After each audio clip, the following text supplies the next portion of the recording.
魂穿平行世界，觉醒五金店系统。什么？你问阻拦所有没有？有。1纳米光刻机有没有？有。可控核聚变有没有？有。别问，问就是有。恰逢央视举办平凡职业者节目，奖金1个亿，而13就这么开始了他的骚操作人生。直播间的各位观众大家好，欢迎收看央视大型群像类直播节目《平凡的职业者》，360行，行行出状元。我们能有今天，离不开各行各业的努力奋斗。本次节目，我们将全程直播360位不同职业者的真实日常。随着美艳大方的主持人的讲解，直播间画面上闪过各种职业的人员。终于开播了，央视大手笔，360个直播间，这得多少摄影师？连卖保险的都有，必须支持。节目结束时，热度最高的职业者将获得1亿奖金。现在直播间将分为360个窗口，请选择您感兴趣的职业，沉浸式体验他们的生活。师傅，开始了吗？开始了。大家好，我叫13，延津朝北区中山大街273号万能五金店老板，缺扳手、少我4，我家啥都有，记得来照顾生意啊。开局就打广告，笑不活了。帅哥卖五金，这颜值不该去偶像剧吗？溜了，等等，他掏扳手的姿势好帅。13呀，跟没指望赢那1亿奖金，他参加节目就图个免费广告，央视全年直播，这曝光率血赚，结果真选上了。老板，你这里有这个东西吗？说着，顾客把手机上的画面给13展示了一下。这是加热棒的调温器，有的。没走2步路，13就将货架上的东西取了下来。是这玩意不？20块。对，老板厉害。本来还以为他不知道叫什么东西，要跟老板磨叨半天呢，哪成想不到20秒，事情就解决了。叮咚，收款20元。我去，没想到主播这么年轻，干活这么利索。一眼就看出来了，这是真有点本事。不会是碰巧认识这个东西吧？爹，卖出1件五金件，价格20元，宿主获得2积分。比起收款的叮咚声，13更在意脑中响起的系统提示音。作为穿越者，他刚继承这家五金店，就激活了万能五金店系统，每卖出10元五金件就能获得1点积分，而积分可用来升级技能或者兑换商城的五金件。当然，最让13吃惊的不是系统商城，而是系统商城里还有2级甚至3级商城。1级商城市场还是一些常见的五金件，2级商城市场的五金件就特么离谱了。谁好人家五金店里会有战机引擎啊、20马赫超音速飞行器这样的东西啊？而且这样离谱的东西还有很多，不过价格也高的离谱，动辄就上千的积分了。而3级是灰色的，进不去。老板，有荷叶平头吗？有。老板，有水龙头吗？有。老板，有这个钻头吗？有。不一会的功夫，来了又走了好几个客人了，每个客人在店里待的时间都不超过1分钟。我去，这么多东西是怎么记住的？不是，这五金店东西这么全吗？咋啥东西都有啊？有的不是啥东西都有，有的是小哥能清楚的记得清楚所有的五金件都在哪个位置。这样利落的五金店主，谁不喜欢呢？很快13的直播间人数就已经翻了10倍。老板，有盒尺吗？有。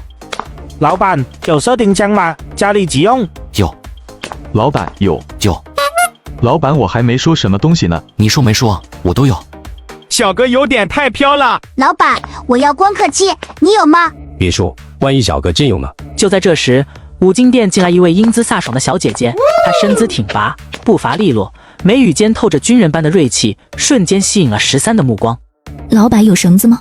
有，要多粗的？我车陷沟里了，拖车需要绳子，你这有合适的吗？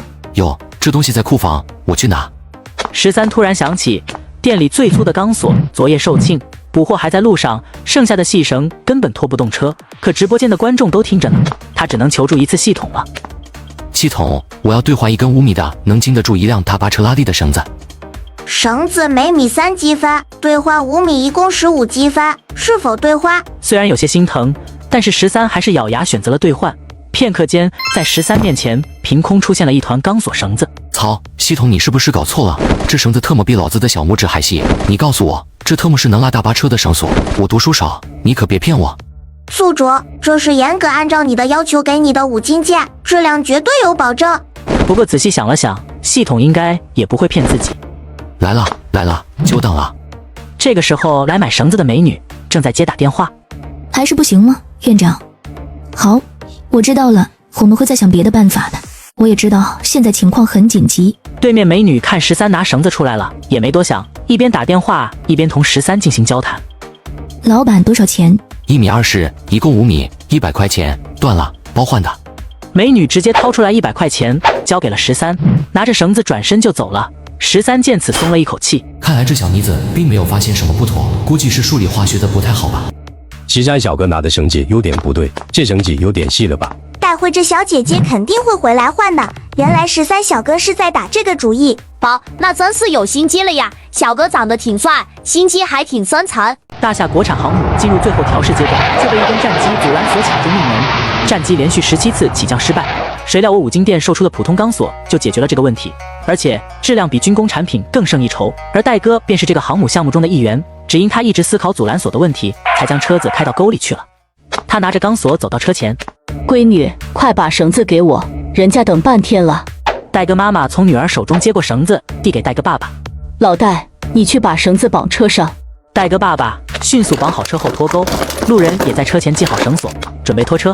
戴哥这边也刚刚挂断电话，看着眼前的场景也愣住了。这绳子怎么这么细？我去，被老板坑了。戴哥急忙上前阻止他父母拖车。爸，你快下来吧，这绳子太细了，根本承受不住，肯定一拉就断了。我再去换一根吧。自家父母都是农村人，学历都不是太高，对于这些没概念是很正常的。戴父从车中伸出头来，都挂上了，试一试吧，万一没事呢？是呀，五金店老板懂这些，闺女试一试吧，不行再换。戴哥憋着火，五金店那小子懂绳子，回去非得跟他掰扯清楚，这破绳肯定得断，但父母坚持，他懒得争了，有些事非得亲眼见了才死心。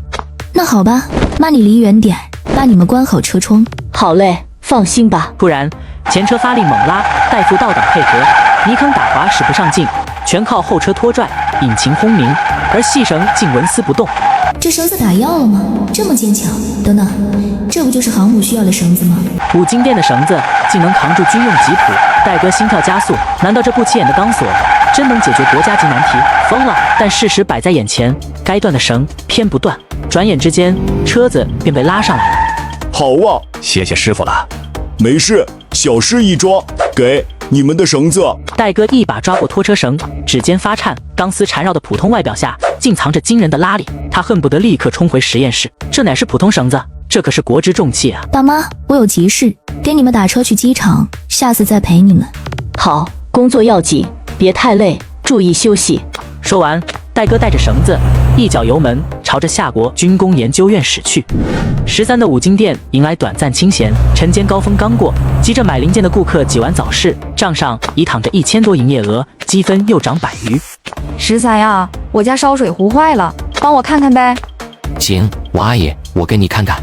好，13小哥还会修东西呢。不是五金店吗？还有这服务，还有修热水壶的，我一般都是坏了直接买一个。我阿姨，你这是耦合器坏了，换新的10块，给个零件钱就成。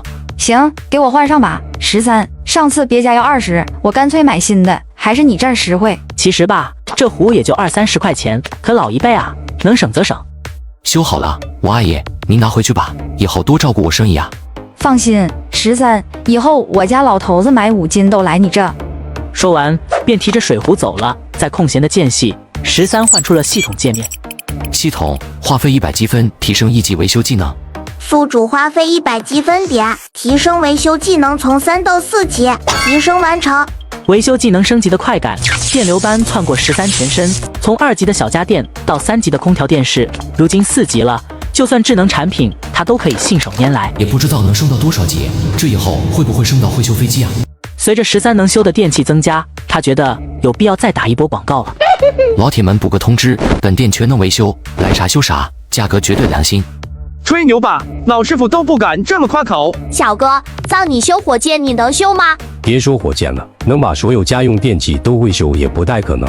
眼尖的兄弟看好了，点赞破百，当场打脸。哈哈，这就不必了吧？谁家开店的不吹点牛呢？其实，在很多人看来，这并没有什么，但是网上就是有很多爱较真的人。哈哈哈，这么快就满100点赞了，等我去打脸老板。13这边一会的功夫，来了好几个修东西的。李大爷，您这热水壶耦合器坏了，10块。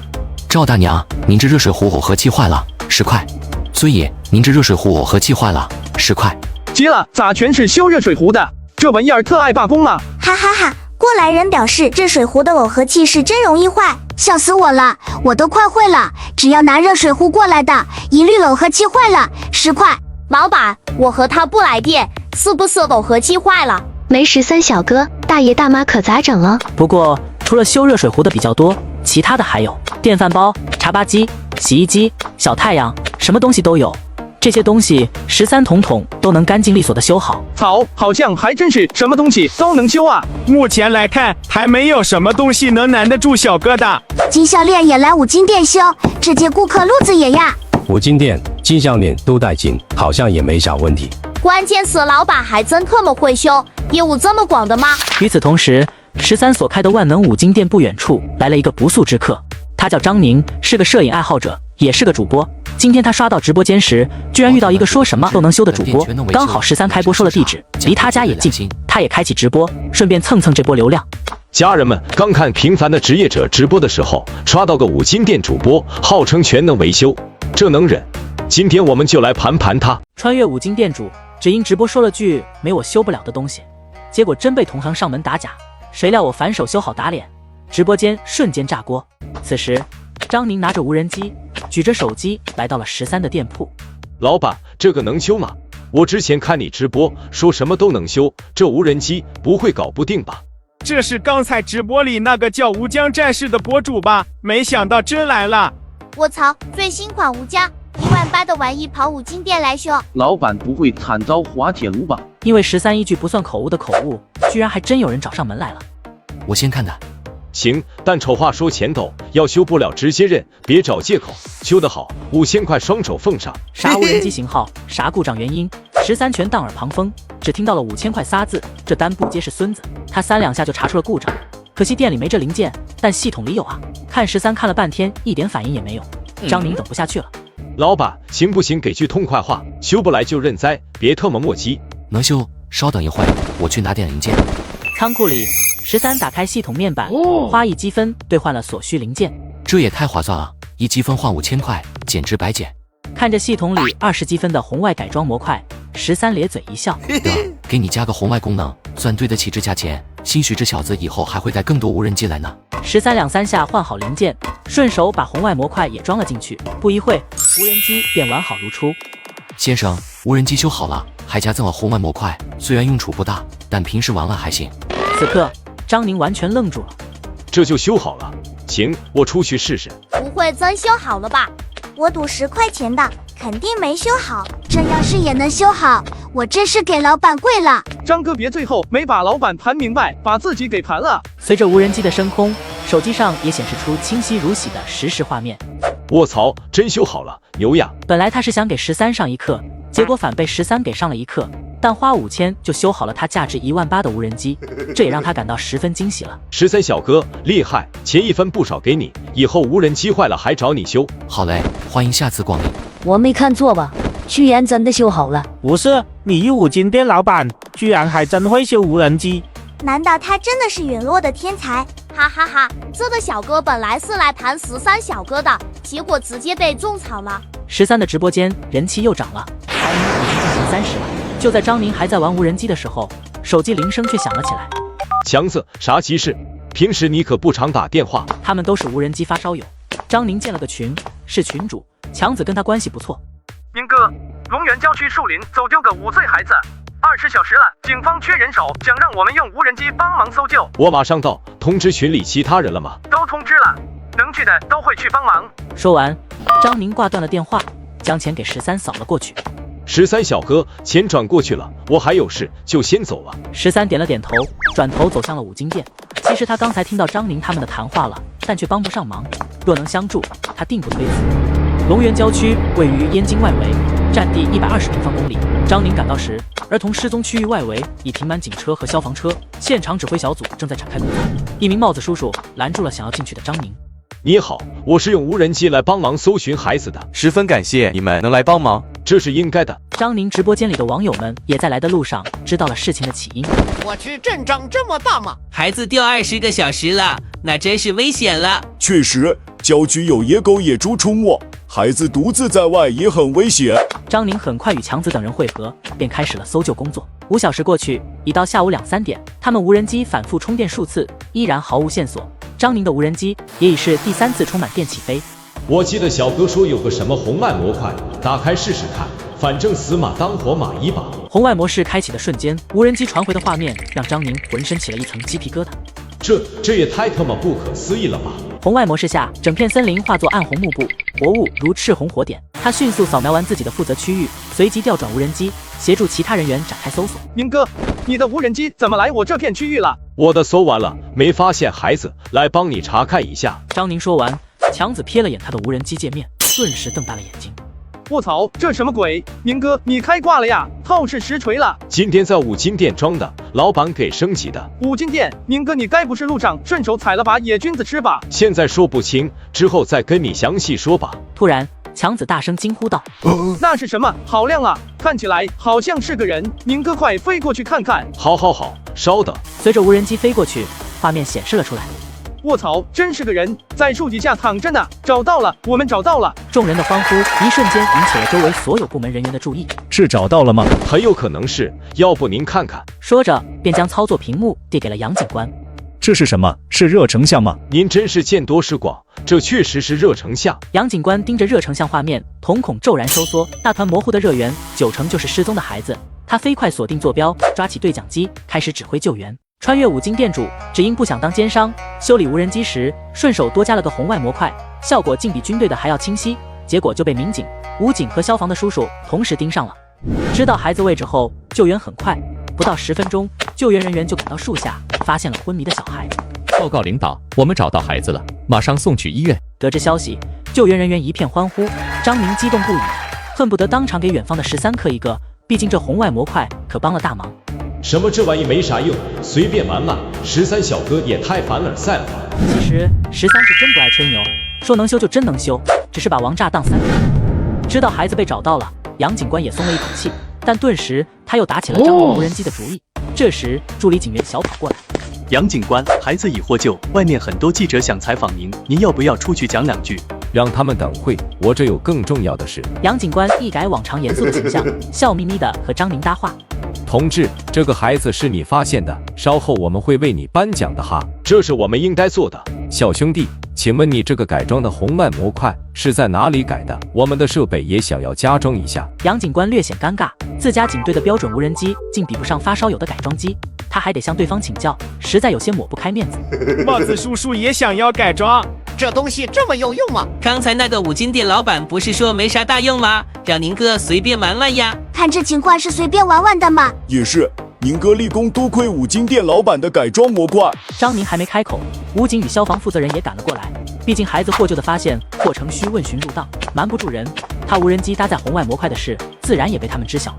老杨，无地道呀，想吃独食吗？听说这次找到孩子全靠那台特殊无人机。老杨，你来的真快，都不等我们。武警和消防的负责人虽听说了无人机的事，但没亲眼见识过那台改装无人机的能耐。小哥，你这东西哪改装的？说着，他就拿着张宁的操作设备看了起来。卧槽，这比我们的还要清晰，这必须要加装。见武警负责人半天不动，消防负责人一把抓过操作设备，顿时也一脸震惊，反正眼神里透露着想要。小哥，我们消防大队的10架无人机也全要加上这个模块，太厉害了。我们武警大队的所有无人机也要加装这红外模块。杨警官一个白眼，直接翻上天。刚才是谁端着架子说派出所看上的装备，我们武警看不上？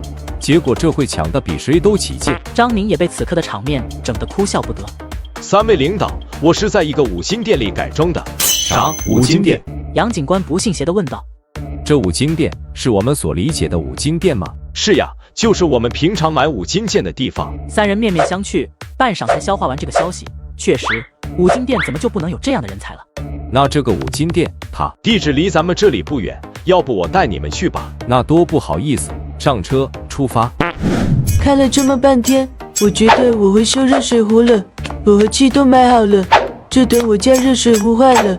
这五金店还真是啥都有，快1天时间了，还没见哪个顾客是空手而归的。这是顾客要的都正常，但凡要是来个要火箭推进器的，你看主播能拿得出来吗？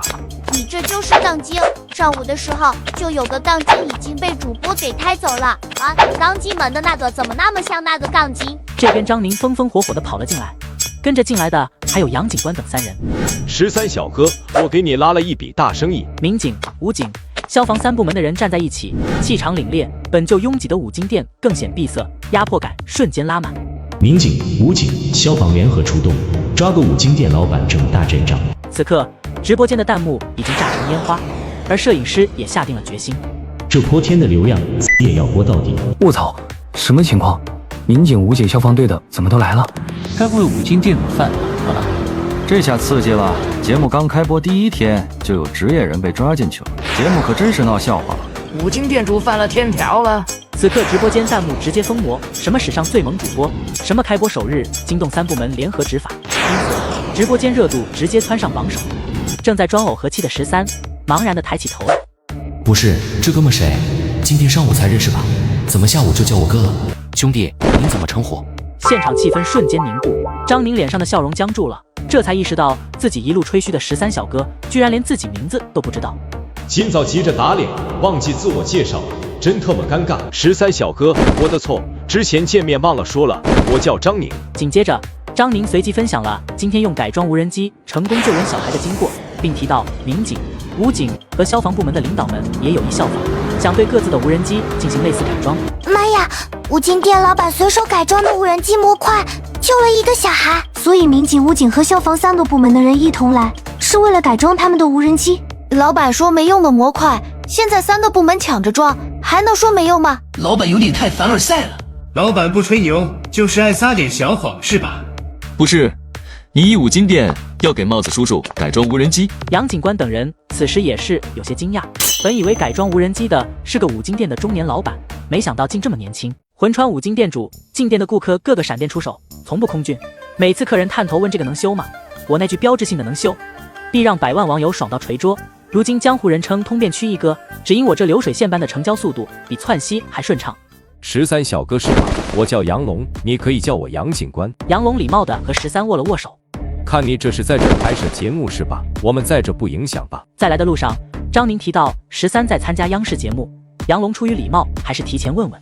不影响不影响，来的都是客，怎么会影响呢？13松了口气，幸好张宁解释了缘由，不然他还以为自己犯事了。知道3位是为无人机红外模块而来，他心里就有底了。呵呵，大生意，挣谁的钱不是挣？毕竟红外模块也是五金件，只要价格合适，改装费不要都行。那好，13小哥，您能给我们的无人机也装上这种红外模块吗？13点了点头，当然可以。那这费用问题，既然是你们警局和消防队要，那肯定是有答应的。改装费就不要了，就要个零件费就行了。一个红外模块1000块钱，您看行吗？杨龙3人眼前一亮，只要1000块零件费就能让上万的无人机性能飞跃，这买卖太划算了。行，我们稍后就将无人机都送过来。杨龙喜出望外，13更是暗喜，系统里20积分的模块转手就赚80积分，这下再也不愁积分不够用了。成交，我先免费改装5架，3天后来取货时再带5架来，咱们分批进行。虽然改装挺挣钱的，但五金店才是根本，得留足时间照看生意。听到第一次改装才5架无人机，杨龙几人顿时急了。我们派出所要改装3架，杀你们派出所要3个名额，我们武警最紧迫，先紧着我们，你们下一次再送过来怎么样？太多了吧，就跟你们武警全要啊，我们消防的也很需要。3人当场争论了起来。太牛了，这五金店给警察叔叔和消防大队供货。靠，看来我还是逼不过老板，这东西对帽子叔叔的用处居然都抢起来了。开播第1天就救了一个孩子，真是太厉害了。这算是卖五金件给帽子叔叔吗？别争了，石头剪刀布，输的改1架，赢的各2架，就3天，忍忍吧。其余2人也同意这个方法。最后武警负责人输了，看得一旁的吃瓜群众忍俊不禁。燕京吴江无人机公司总部办公桌前，今天救人的这款无人机是我们的吴江无人机吧？是，也不是。什么意思？无人机是我们的无人机，但是救人的那个红外模块不是我们的，全凭那个模块才发现了那个孩子。红外模块什么东西？红外模块的红外热成像技术。周凯作为清华电子系高材生，立刻意识到红外热成像无人机的巨大商机。普通用户只需拍照，但民警、消防等特殊行业需求更为迫切。马上召集所有设计人员，讨论如何增设红外模块。助理转身离去。半小时后，会议室内已坐满吴江无人机公司的高层与设计人员。周总，加装红外模块需增加3000元成本，这已是底价。周凯眉头一皱，警方拿到的红外改装报价仅1000元，自家3000元的定价毫无竞争力。既然拼不过，那就谈合作。他肯定吞不下整个市场，联手正品才是共赢。希望他不要不识抬举。深夜11点的燕京军工工程院依然灯火通明。小戴，你把我叫过来，什么事？老师，您看看这条绳子。袁明章接过绳子，仔细端详，感觉跟普通的绳子差不多。这绳子有什么问题吗？老师，您猜这条绳子的极限拉力是多少？这粗细，撑死3000牛的拉力，连半吨都扛不住。起初戴哥也是这么认为的，然而刚才测试的结果却是狠狠地打了他的脸。老师，经过测试，这条绳子能承受超过5吨的重量。这怎么可能？5万牛都没断，不可思议！继续测试，看看它的极限在哪里。戴哥将绳子固定在拉力测算器上，继续测试。82000牛的时候，绳子开始断裂，而他们也停止了测试。太好了，这就是理想中的阻拦索。小戴，这个绳子你是在哪个公司发现的？老师，这是我今天在五金店花100块钱买的。袁明章一个趔趄，差点没有站稳。现在的人们生活水平都这么好了吗？五金店都卖这种绳子。随后，戴哥详细的给袁明章讲了买绳子的经过。既然他卖给你这条绳子，那么他一定知道这条绳子完全能够拉动一辆小汽车。戴哥眼睛一亮，觉得老师说的十分有道理。当务之急是召集其他工程研究员，分析确认这条绳子是否真的能作为航母阻拦索使用。一旦确认，我们再去找那个老板。五金店晚上11点，这里灯光依然亮着。13已经完成了杨警官他们的5台无人机的改装工作，改装技能升到了6级，维修技能也升到5级。13也发现自己知道了更多关于机械工程学以及材料方面的知识。这应该是改装技能提升带来的效果，我感觉自己强得可怕，万物皆可修。然后他开始研究起了今天从系统里卖出的绳子，这绳子的材质倒是不是很特殊，是由高强度的钢丝编制而成，但是牛就牛在它的编织工艺。这是个好东西，要是自己能制作，以后就不用系统积分兑换了。随即13又打开了系统，果然就找到了他想要的东西——绞骨机，这正是编织钢绳所需要的机器。真特么贵。然后13花了100积分兑换了绞骨机，因为有说明书，他很快就研究明白了。贵有贵的道理，这玩意居然是全自动的，试试看。说完，13就开始动手制作起来。我直播卖5金，修理电器，结果各地警方纷纷关注，并给我刷火箭，只因我店里什么都有，而我什么都能修。开播第2天，13的直播间一大早就十分的热闹。哈，网子又来了，哭了。昨天学主播用耦合器修热水壶，结果我家热水壶炸了，一看就坏，一学就废。来看直播就想知道五金店缺啥，缺货我就撤。我和楼上一样，来看直播就想知道啥不能修，有不能修的我就撤。看着直播间疯狂上涨的人数，13按照老规矩，还是先打一波广告。大家好，我是万能五金店老板13，缺啥少啥，我家都有，东西坏了啥都能修。刚打完广告，店里就来客人了，13也依然十分的干脆利索，顾客还没喘口气，东西就已买好，付款走人。哈，我等1天直播就是为了等这一会。老板，能来我家楼下开分店吗？我天天买螺丝钉，1天1个。老板这么刷有对象吗？没有的话，我不介意。就小哥这卖货速度，美女计还没喘匀就被送出门，哪来的女朋友？刚开播不久，13的直播间就被燕京警方和燕京消防大队的官方号关注了，并且收到了他们送来的火箭。我操，啥情况？这么多警方和消防的关注了主播。我刚进入直播间，来到主播犯法了。一个五金店老板那么排练吗？警方官方号刷礼物？不是，到底发生了啥呀？有没有可能他们是在催小哥赶紧给他们改装无人机？官方号发火箭催主播，看来是真着急。不对呀，那别的警方为什么关注主播呀？各地警方关注13直播间，源于张宁用红外无人机成功救人的视频走红网络，燕京警方和消防已着手改装无人机，其他地区也纷纷跟进，希望提前掌握技术，为未来合作铺路。13小哥，我又来了。五金店才刚开店不久，笑眯眯的张宁又来了，还是好事情。什么好事情？张宁因用无人机成功救下1名儿童，被燕京市政府认定为见义勇为，获得5万元奖金及媒体采访机会。他主动提出与13平分奖金，并共同接受采访。他认为13至少有1半功劳。这小子还挺仗义，居然还想着我。13思索了片刻，决定这钱还是不拿了。13小哥，奖金可以不要，但采访必须一起上呀。要不然我一个人接受采访，我不踏实。行，我接受了。这不又是一个免费为五金店打广告的机会吗？很快，一名年轻女记者带着一个摄影师走了进来。头回在直播间里见记者采访别人，主播牛呀，这就成先进典型被采访了，哈哈哈！两台摄影机互相对色，有点搞笑了。女记者在来之前已经做了充分准备，向13说明来意后，便立即开机采访。您好，我们是朝阳日报记者，想采访您和张宁先生救援失踪儿童的事迹。采访进行了10来分钟，最后记者请两人各用一句话总结。很荣幸能救下孩子，再有类似情况，我依然义不容辞。万能五金店什么东西都有，包括维修服务，什么东西都能修，地址就在。听到13打起了广告，记者和摄影师一脸错愕，而对面的摄影小哥则一脸得意。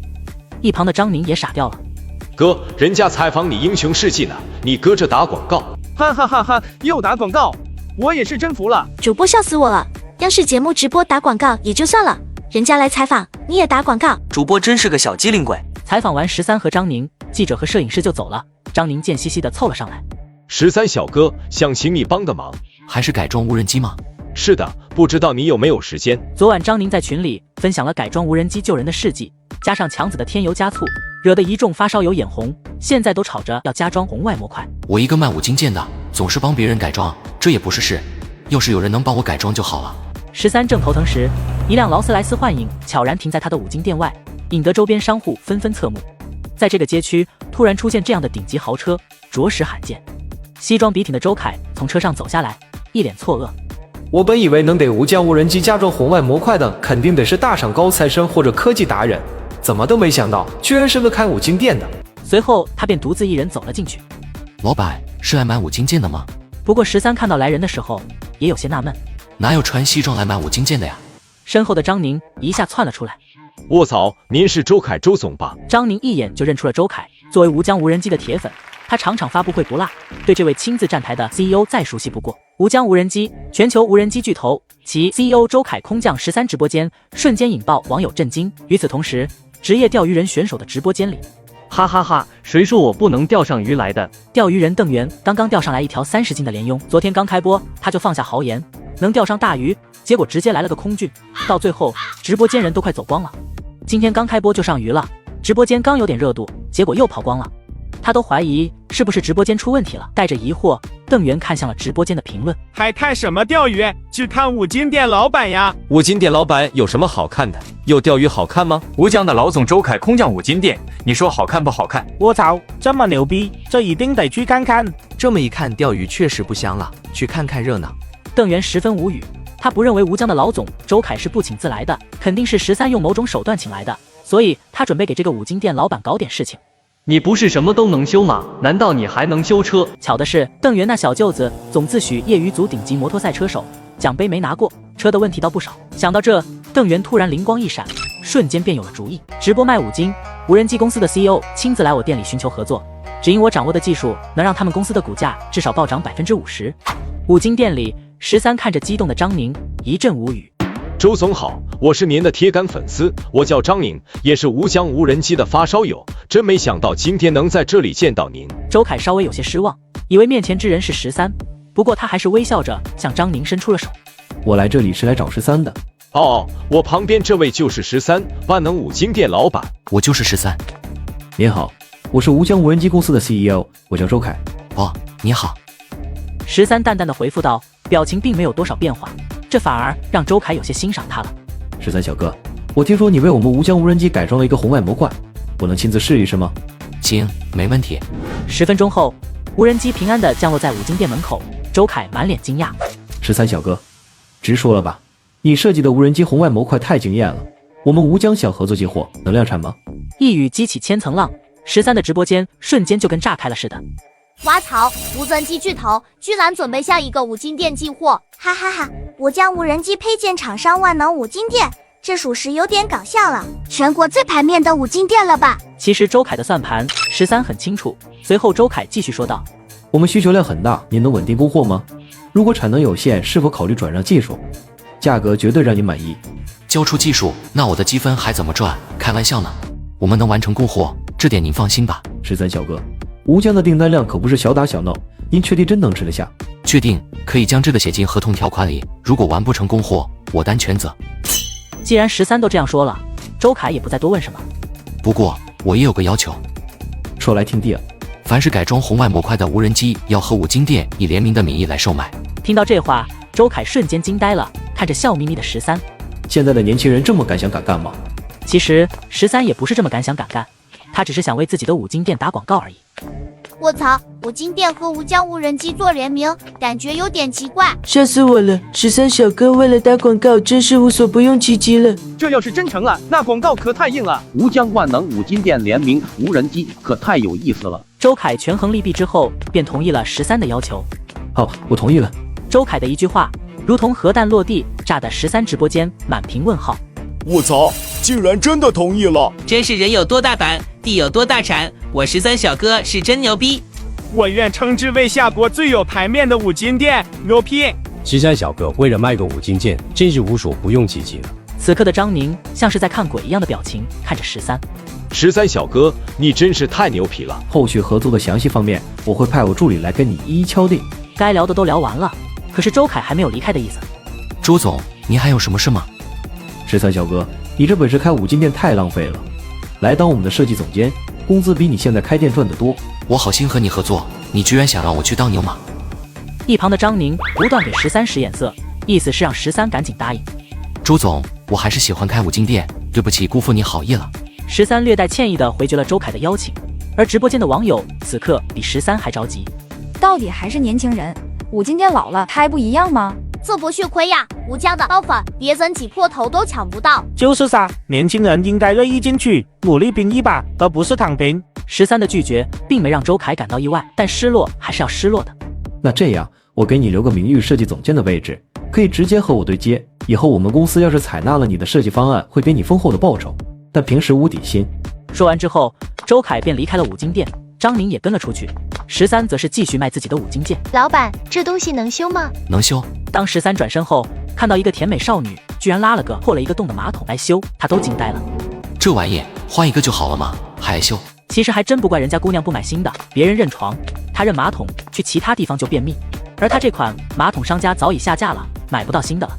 卧槽，这怎么不是马桶吗？哈哈哈，不是怎么还有修马桶的呀？我真的笑喷了，这咋修？买个新的不好吗？13小哥话说早了吧，这下看你怎么办。看着眼前的马桶，即使已经被洗干净了，也依旧让13感到有点恶心。小姐姐，为什么不买新的？这有什么好修的？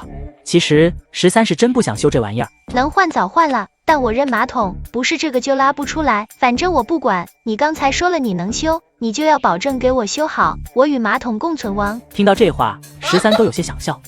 好，能修。直播间网友万没想到13真的能修马桶。不是，你还真能修马桶。主播，你要是能将马桶修好，我给你刷个大火箭。老板，快点修吧。先别急，去给我买2袋方便面。毛胆丝打算边吃边修吗？哈哈。还愣着干嘛？还修不修了？赶紧去。哼，好好好，我去还不行吗？要最便宜的。要卤蛋火腿肠吗？我请你。不需要，你赶紧去吧。过了一会儿，少女便将方便面买了回来。给你2包泡面，期望不会撑死你。13接过泡面，笑着说道：“谁说我让你买泡面是用来吃的？”老板，我读书事少，又不是傻子，泡面除了吃还能干什么？泡面还可以修马桶。听着13的话语，少女陷入了沉思。难道他要用马桶煮泡面？咦，真恶心，不敢想。随着13一顿操作，最后喷上漆，马桶就像新的一样。一旁的少女被震惊得合不拢嘴。直播卖5金，用泡面帮顾客修马桶，她居然怀疑质量有问题。老板，这用泡面修的结实吗？承重300斤，稳如泰山。说着，13一屁股坐上修好的马桶。你看没有什么问题吧？这主播有点东西，这种修理方法是咋想到的？难道真要把火箭拉过来，才能难得住五金店老板？老板，修马桶多少钱？快点，我憋不住了。不要钱，快去吧，别拉我店里了，以后常来照顾我生意。说完，少女抱着马桶一溜烟的跑了。30分钟后，少女满脸舒爽的坐在马桶上。她打开手机，发现自己所在的直播平台上私信999加，直接爆满了。原来少女名叫郭晓玲，是一个科技类型的主播，粉丝也有100多万。突然他的手机响了起来。郭小姐你好，之前您来我们店里看了我们50 mini 这款车型，请问有购买意向吗？你们的车型我挺喜欢的，颜色我不喜欢。郭小姐，颜色可以让人改呀，喷漆嘛，很简单。突然他想到，刚才13帮他修马桶喷的漆，喷完后完全无色差，跟之前一模一样。正想着怎么照顾13的生意呢，这办法就来了。那好，给我订一辆吧。万能五金店里，自13用泡面修好马桶后，附近的网友就癫狂了。老板，我这个桌子破了一个角，能用泡面修吗？能修。老板，我这个碗碎了，能用泡面修吗？能修，就是喷了漆就不能吃饭用啊。没事，13小哥，我修好回家供上。13小哥，这些网友演都不演了。13非常无奈，今天全是想用泡面修东西的。最后他去隔壁买了一箱泡面，省得来回跑。我13小哥自己买了箱泡面备上了。在五金店里卖泡面，恐怕还只有我13小哥的五金店了吧。一下午的时间，13都在用泡面修东西。来点正常的东西让我修修吧。老板，这摩托你能修吗？打不着火了，我找不到问题。能修能修。13高兴坏了，连忙起身去迎接。姐夫，我到你说的这个五金店门口了，真能修摩托车吗？这家师傅不仅会修，还会改装，要不然我不会介绍给你。眼前这位就是被钓鱼人邓元忽悠来修摩托车的小舅子蔡坤，就为了落13的面子，邓元这老小子竟然弄这出。姐夫果然没骗自己，先不说别的，这态度就挺好。直播间网友看到这一幕都呆了。不是，你一五金店老板难道还会修摩托车？这估计也是个小黑子，想搞主播，结果没想到13小哥真敢修。又来一个修摩托的，这拿五金店老板不大人了。兄弟，你这摩托车哪里有毛病？我也不知道，就是打不着火了。随着13的一顿检查，不过2分钟就发现了问题。师傅，哪里出问题了？活塞环坏了，换个新的就行。师傅，你这五金店里还有活塞环？当然有。随后13便去仓库拿出了用3积分向系统兑换的活塞环，迅速换上，打火，摩托车直接启动成功。活塞环30，维修费50，请问老板是扫码还是现金？这就离谱，一下就修好了，我上我也行。难道老板改车真的很牛皮？试试看。老板，钱转过去了，您能改装摩托车吗？我想将我的摩托车改装。终于可以不用继续用泡面修东西了。能，必须能，改装要2天左右。没问题，改装费不超过5万块钱就行了。留个电话，改好了我联系你。与此同时，燕京军工研究院里众多研究员聚在一起，一天一夜没有休息，全都顶着一圈黑眼圈。居然真的完全达标了！小戴联系辽阳号的舰长张扬，就说航母战机速蓝索这是有着落了。1刻钟之后，办公室，事情就是这样。五金店的绳子，老板背景干净吗？这是他的档案，你看看。随后，张扬拿起文件看了起来。张舰长，这事确实需要你们军方跟进一下，不要让技术流传了出去。那我们动身吧，这事不能再拖了。1个小时后，几辆军用吉普停在了13的店门口，当地警方也被调度了过来。此时的杨龙满脸懵逼，这地方他太熟悉了，昨天他才刚刚来过。就是这个五金店吗？是的，老师。丁，万幸收款10元钱。13笑着将手中的烧水壶交给了张奶奶。得了，张奶奶，下次有东西坏了就来我这里，我这什么都能修。好嘞。因为现在店里没人，13便准备接着去研究改装摩托车的事情。他刚一出门就愣住了。什么情况？这是怎么了？此时的军警2方人马看到13出来，所有人的眼光瞬间聚集在13身上。此刻13的直播间瞬间炸了。发生什么事了？好几辆军用代吉普，主播一定是贩卖奶粉了，这么大阵仗。看到人群中的戴哥，13也就知道对方因何而来，心里也就有底了。这绳子这么厉害吗？这么多大老钱来？你好，13先生。13礼貌地和袁明章握手。我们这里有很重要的事情要问你，您方便关闭直播吗？可以。随着直播间的关闭，摄影师也知道这地方不是他能待的，直接就走了。13先生，我叫袁明章，是咱们燕京军工研究院的院长，你认识这绳子吗？这是从我店里卖出去的，当然认识。那敢问13小哥，这绳子你是从哪里进的？不是进的货，这绳子是我自己做的。13的话让在场的几人心头巨震，眼神惊颤。13小哥，我能不能问问你，你为啥想起来做绳子呢？就是感觉市面上的绳子不太结实，就自己做了。那这绳子你卖出去几条？有记录吗？我就卖出去1条，就是给了这位女军官。我叫戴哥。既然该问的都问明白了，袁明章也决定直接摊牌了。随后便详细的和13说了航母以及阻拦索的事情。我们只有2种合作方式，第一是我们买断绳子的制作和使用，你以后不能生产；第二，你给我们供货，我们以每条30万的价格采购。对方的财大气粗，震惊的1399不能回过神来。我在五金店直播，随手错出来一根绳子，军方竟以30万的价格收购，只因这绳子是他们一直苦心研发的航母阻拦索。此时，军工院一众大佬正在我的店里和我交谈。抱歉，专利我不太想卖，所以我选择给你们供货。你再好好想想，这可不是一件小事。元老，我想好了，就由我给你们供货就行了。可以先按参数做个样品吗？我们想测试看看。13点点头，随即袁明章就将参数给了他。13看了看参数，转身进入仓库里，不多时又从里面出来了。出来时手里多了根钢制的绳索。元老，您看看这个粗细，这个长度合适吗？这绳子是你自己做出来的？我有一台织骨机，这是我用它做出来的。接过钢绳，袁明章和张扬几人直接在五金店里测量起了基础参数。这个长度和粗细都符合我们的需求。元老，您带回去吧，反正这玩意现在放我这也是摆着。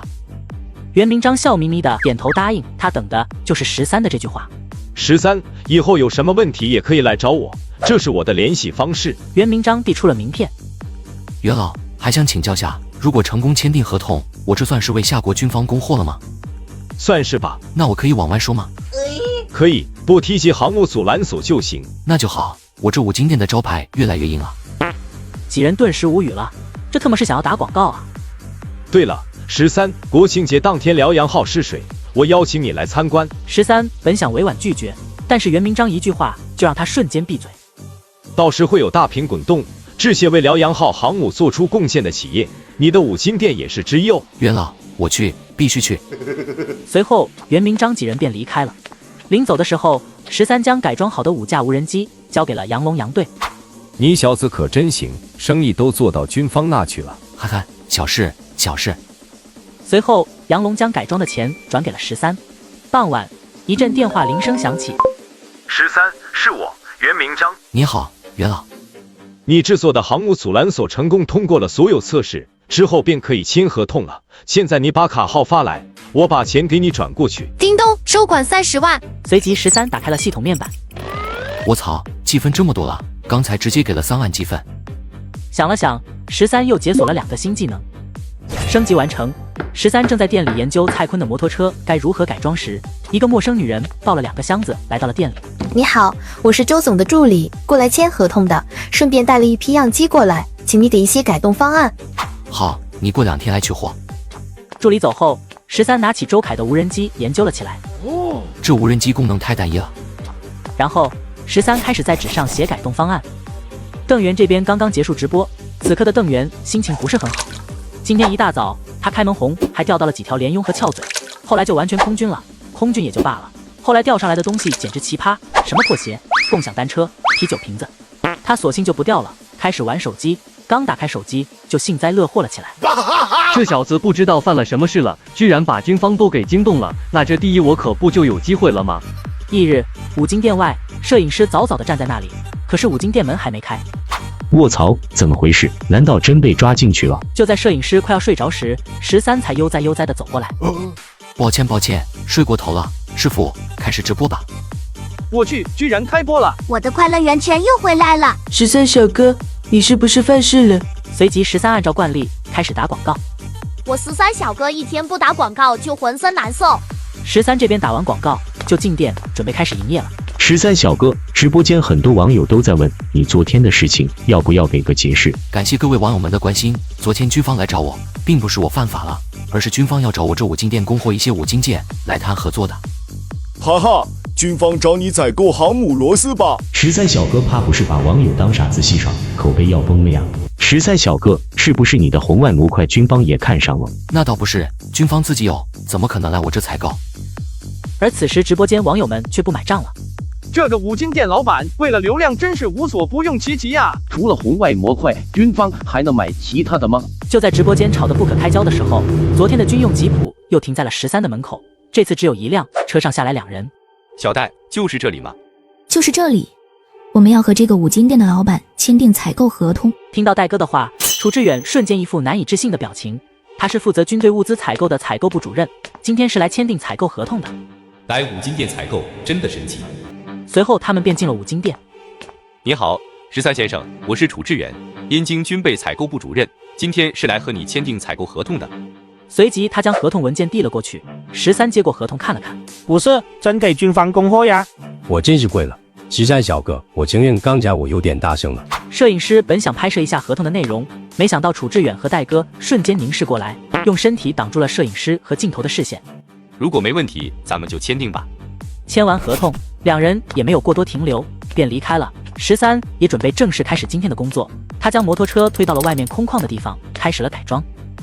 刚才看外壳还没看出来，这他妈不是极限250吗？不是，想起来改极限250的绝对脑子250了。下午3点，13拧上摩托车的最后一颗螺丝钉，摩托车改装完成。这换下来一堆零件，这车还能开吗？都改装完了，能不能发动，试一试不就知道了吗？随着摩托车那如同野兽般的轰鸣声响起，便宣布改装已经成功。13直接打通了蔡坤的电话。喂，蔡坤吗？你的摩托车改装好了，咱们找个地方试试车吧。这么快？行，我稍后发你地址，咱俩会合。说完，13便骑上摩托车扬长而去。直播卖五金，随手帮顾客改装的1万块的山寨125摩托车，竟让300多万的杜卡迪只能吃尾气。只因我改装的配件都是从系统兑换的黑科技。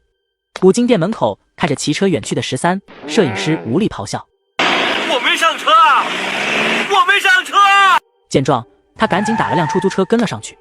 13来到蔡坤发的定位后，没见到人，他决定自己先试一试这改装的摩托车。在赛道边上，有几个人靠在摩托车上聊着天。13一进赛车场，他们就有关注，主要是他的黄色安全帽太扎眼了。这谁呀？特么戴着工地安全帽就来骑摩托了？这谁？骑个极限250就来了？这车还改装过，简直白瞎了！就在这时，一个工作人员拦住了13。您好，您不是我们俱乐部的会员吧？不是。非会员进场1圈100块，请您悉资。随后13带着摄影师进入了场地，现在赛道上就13一辆车。这确实是个新手呀，连压弯都不会，铁萌新无疑了。咦，他这摩托车声音有些特殊，改过排气管了吧？这时一辆红色的杜卡迪骑了过来。钱总来了。小钱啊，你这杜卡迪改好了？改好了，准备试试车。说完，俱乐部老板钱子峰便骑上了赛道，全速试车。13这边刚熟悉完赛道，现在开始提速，不过片刻便拉近了与钱子峰的距离。我操，这特么是那个垃圾仿赛极限250，这提速是假的吧？13的直播间里，了解背后真相的网友更是吃惊。卧槽，老板改装的车能这么快？不是，你一五金店老板不仅会改车，还会骑车，还会压弯。快看，主播与杜卡迪越来越近了。熟悉普通模式后，13便将摩托车切换到野兽模式，摩托车再次提速。此时车速已来到280，瞬息之间便超过了杜卡迪。看到远去的13，钱子峰将杜卡迪停在了路边。2分55秒，刷新这个赛场最快圈速了，牛逼，直接破3了。这极限250到底是哪个大师改的？这么厉害？听到场外几人的谈话，钱子峰愣住了。极限250，这是什么车？这么厉害的车我怎么没听说过？此时13已经试车完毕，正缓缓驶出赛道。蔡坤正好也刚到。您好，先生，您一共跑了10圈，一共是1000块钱，现金还是手机支付？赛道出口，工作人员准备收款，钱子峰连忙小跑过来。这钱免了吧？这不是钱子峰吗？家国最年轻的职业摩托手之一，我服了，老板，这世界上真的没有你不擅长的东西吗？谢了，请问你是？我是这家摩托车俱乐部的老板，我叫钱子峰。请问您怎么称呼？叫我13就好啊。13兄弟，我就开门见山的问了，这车是您的吗？这车是我的。这车不是我的，是我改的。坤兄，你这车买错了呀，但改对了。兄弟，你这车多少钱改装的？我找老板按照5万改装费改的。13摘下有些扎眼的黄色头盔，点点头。大坤，你这车我50万买了。我暂时没有想卖车的想法，我想先去试试车。10分钟后，蔡坤满脸兴奋地从摩托车上依依不舍地下来。13老板，这车也太掉炸天了，给我个卡号吧，我把钱给你。13把卡号发给蔡坤，紧接着蔡坤直接转账50万给他。这就进账了50万呢，这来钱也太快了吧！操，昨天30万，今天又50万，这么是五金店老板？这边钱子峰和13也趁机交谈了起来，顺便交换了名片。等13他们走后，他迫不及待地看向了名片。夜晚下播后，13花费800积分又兑换了一个引擎。这引擎的能量转化效率好高。燕京军工研究院自航母阻拦所被攻克之后，戴哥又被分配到攻克夏国战斗机隐身难题的任务中。一名研究员手里拿着一张数据单，脸色并不是很好。结果怎么样？有提升，但是还是不理想。翌日下午，13正在刷短视频，一个略微有些熟悉的声音打破了他的悠闲。嗨，老板。小姐姐，你马桶没问题吧？哈哈，我今天来不是让你修马桶的。还有，我叫郭小玲，你叫我小玲就行。那天多谢你了。那你来是干什么的？我来你五金店，当然是来买五金件的。五金件有什么？死亡芭比粉色的涂料有吗？13被噎住了，这是什么鬼颜色？不会这颜色，老板店里也有吧？难道老板要遭遇滑铁卢了？有，你要多少？我去给你拿。我要能涂满一辆车的量。系统商城里，13兑换了一大罐死亡芭比粉颜色的涂料，花费15积分。给死亡芭比粉颜色的涂料200块钱。老板，你这涂料上怎么什么标志都没有？不会是3无产品吧？我这之前调出来的，放心使用，包售后的。老板，我新买了辆车，想麻烦你帮忙改色，3000块手工费，接吗？接，必须接。我的汽车就在你店外，要现在开始吗？坐这，开工。2个小时后，喷漆完毕，阳光下的车身呈现出一种奇异的光泽。老板，钱转过去了，我先去试试我的新车。随后，郭小玲便驾车来到一条宽敞的大路。我记得这路限速80，开个70肯定没问题。其实他不知道的是，由于昨天这条路前方新建的小学正式开业了，限速下调到了50，新的指示牌还没来得及更换，他的车速瞬间引起了交警老张的注意。小王，将刚才那辆粉红色50迷你小车的超速记录调出来。对讲机那端传来小王的声音：张哥，我这没显示你那边有超速记录呀。不可能。老张眉毛都立了起来。以他20年从事交警的经验来看，刚才那辆粉色的50迷你绝对超速了，怎么可能没有超速记录呢？快看看这个路口的测速雷达是不是坏掉啊？测速雷达目前完全正常，还在继续测速。小王，追踪车牌号为EN 2660的50迷你小车在前面那个测速雷达点的速度记录。张哥，还是没有呀？马上调取沿路监控。然而，监控里看得到的车，雷达测速上依旧是死活找不到测速记录。直播卖5金，随手改了个车漆，竟被帽子叔叔请到局子里喝茶。只因我改漆的车能完美躲过交警的测速雷达。此时，交警局里一众警员还在持续追踪刚才的粉色50迷你，结果和老张预想的一样，这辆车居然能够躲过测速雷达。随即，他将这事报告了上去，然后燕京警方和交警临时形成了专案小组。报告，刚显示这辆粉色50迷你在旺达商场停位一会，现在又朝着东大街方向驶去。好，我们正往那里赶去，注意不要跟丢，实时播报动向。警车上，老张和警局派出所的同事一同在车上追查，凑巧的警方这边的负责人又是杨龙。老张，真有你说的那么邪乎？老杨，别说你觉得邪乎了，当交警这么多年，我还没碰到过这种事。你说这么个小车还是新车，吃多了，居然装屏蔽雷达的装置，难道运送了见不得人的东西？4S 店里面，郭小玲叉着腰，一副火爆小辣椒的样子。你们得给我个说法，要不然就给我退货。原来，自他改喷漆颜色后，开车去商场买东西，自动识别感居然不起作用。他一连换了几个商场，都是这个结果，索性他就来4S 店退车来了。您稍等一下，我们马上联系工程师处理。就在销售头疼的时候，一阵急促的警笛声打破了4S 店的宁静，几辆警车停在了4S 店的门口。就是这台车，立刻将这台车查封。杨龙看了一眼车里，发现没人，把现场控制住，一个人都不能走，立刻寻找车主人。刚才他们在路上就查清楚了车主的所有信息。这时，店长连忙迎了上来。警察同志，你们好，发生什么事了吗？有什么需要的，我们一定全力配合。我们来找个人，和你们店关系不大。杨龙巡视一圈，很快就发现了郭小玲，直奔他而来。你就是郭小玲，外面的粉色50迷你是你的吗？郭小玲十分配合地点了点头。你知道你犯了什么事吗？帽子叔叔，我不知道。杨龙眼睛微眯，不动声色地打量着郭小玲。反正不管知道不知道，连人带车先带走再说。燕京市公安局，杨龙从审讯室里出来透口气。怎么样，老杨？经过我多年的审讯经验，这个郭小玲是真不知道发生了什么。随后，杨龙讲述了审讯经过，结果是，就连郭小玲也感觉自己的车有问题。你们那边什么情况？我们刚才仔细搜了一番，没有任何有用的发现。但是我们的测速雷达就是测不出来这辆车的车速。杨龙无奈叹气，继续走进了审讯室。此时审讯室的郭小玲都快哭了，新车出问题了不说，自己还进局子了。看到杨龙又进来了，他眼睛亮了起来。杨警官，我没事了吧？可以走了吗？先别急，还有一些问题。这车是你今天才拿到的吗？是的。那你拿到后干了什么？郭小玲详细的讲述了所发生的一切。杨龙听到郭小玲说给新车改过颜色，立刻就抓住了关键点。他猜估计和这颜色有关。你的车在哪里改色的？我怀疑你的车和改色有关。应该不会吧？是不是你们搞错了？那你说是哪里的问题？见状，郭小玲说出了自己改车的地方。什么？万能五金店？杨警官，你知道这里？我可太熟了，常客。行了，你等着吧，我把那小子带回来问问就知道了。五金店里，此刻已经快到晚上8点了，因为8点13就关门下班了，同时直播间也会关闭。13老板，300个红外模块我已经点完毕，回去后就立刻让财务打款。13点点头。13老板，你还有什么要交代的吗？随即13将之前整理好的改进方案和建议拿了出来。这些东西交给你们周总，他看了就明白了。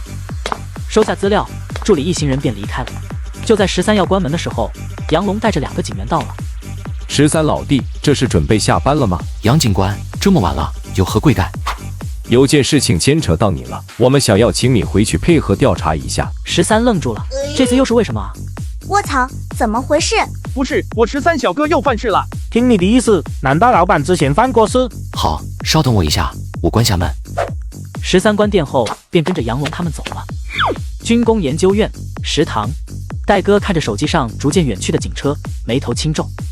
13被抓啊，看来要向老师报备一下了。戴哥拿出手机，急忙拨出了电话，简要的向袁明章说了一下情况。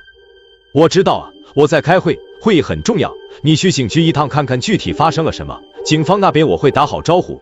好，我这就去。戴哥饭都没吃完，直接起身离开。公安局内，13看到郭小玲便猜到个大概。这次的油漆颜料这么牛批吗？究其原因，还是系统太良心，给的东西又超纲了，这也不是第一次了。就在杨龙思考是不是派人来鉴定一下郭小玲车漆的时候，戴哥已经到了警局。也好，我叫戴哥，我们上次见过。您好，我是杨龙。杨警官，我们领导已经和你们领导通过话，让我来全程协助跟进13的这个案件。杨龙诧异地盯着戴哥，请您见谅，13目前对我们十分重要。杨龙再看向一旁小警员，小警员微微点头。杨队，是这样的。随后，杨龙向戴哥详细地描述了事情的经过。听完描述，他惊呆了。你说这车能躲过测速雷达的检测，并怀疑是13老板的涂料造成的？杨龙点点头，他确实是这么想的。不过这么巧吗？戴哥心中一阵悸动，不过随即又平静了下来。那你们检测了吗？杨龙尴尬一笑，没有，我们暂时还不知道找谁。刚好您来了，您是专家，把车送到我们研究院吧，明天就能出结果。说完，杨龙便让人把13和郭小玲放了，毕竟他们只是有嫌疑，并没有证据。就算是因为涂料的缘故，如果是过失持有，也是不构成犯罪的。直播卖5金，被2个美女分别拉去冒充男朋友，只因我说有，结果他们误以为男朋友也有。警局外，13他们被放出来后，郭小玲满脸埋怨地看向他。老板，我这车的问题是不是因为你给我改色改的？13摸了摸鼻子，略显尴尬。那啥，我也不太清楚，等警察叔叔后续调查结果吧。车已经被送往我们研究院了，明天就能知道结果了。一旁的郭小玲看向一旁说话的戴哥，顿时感觉眼睛被闪瞎了。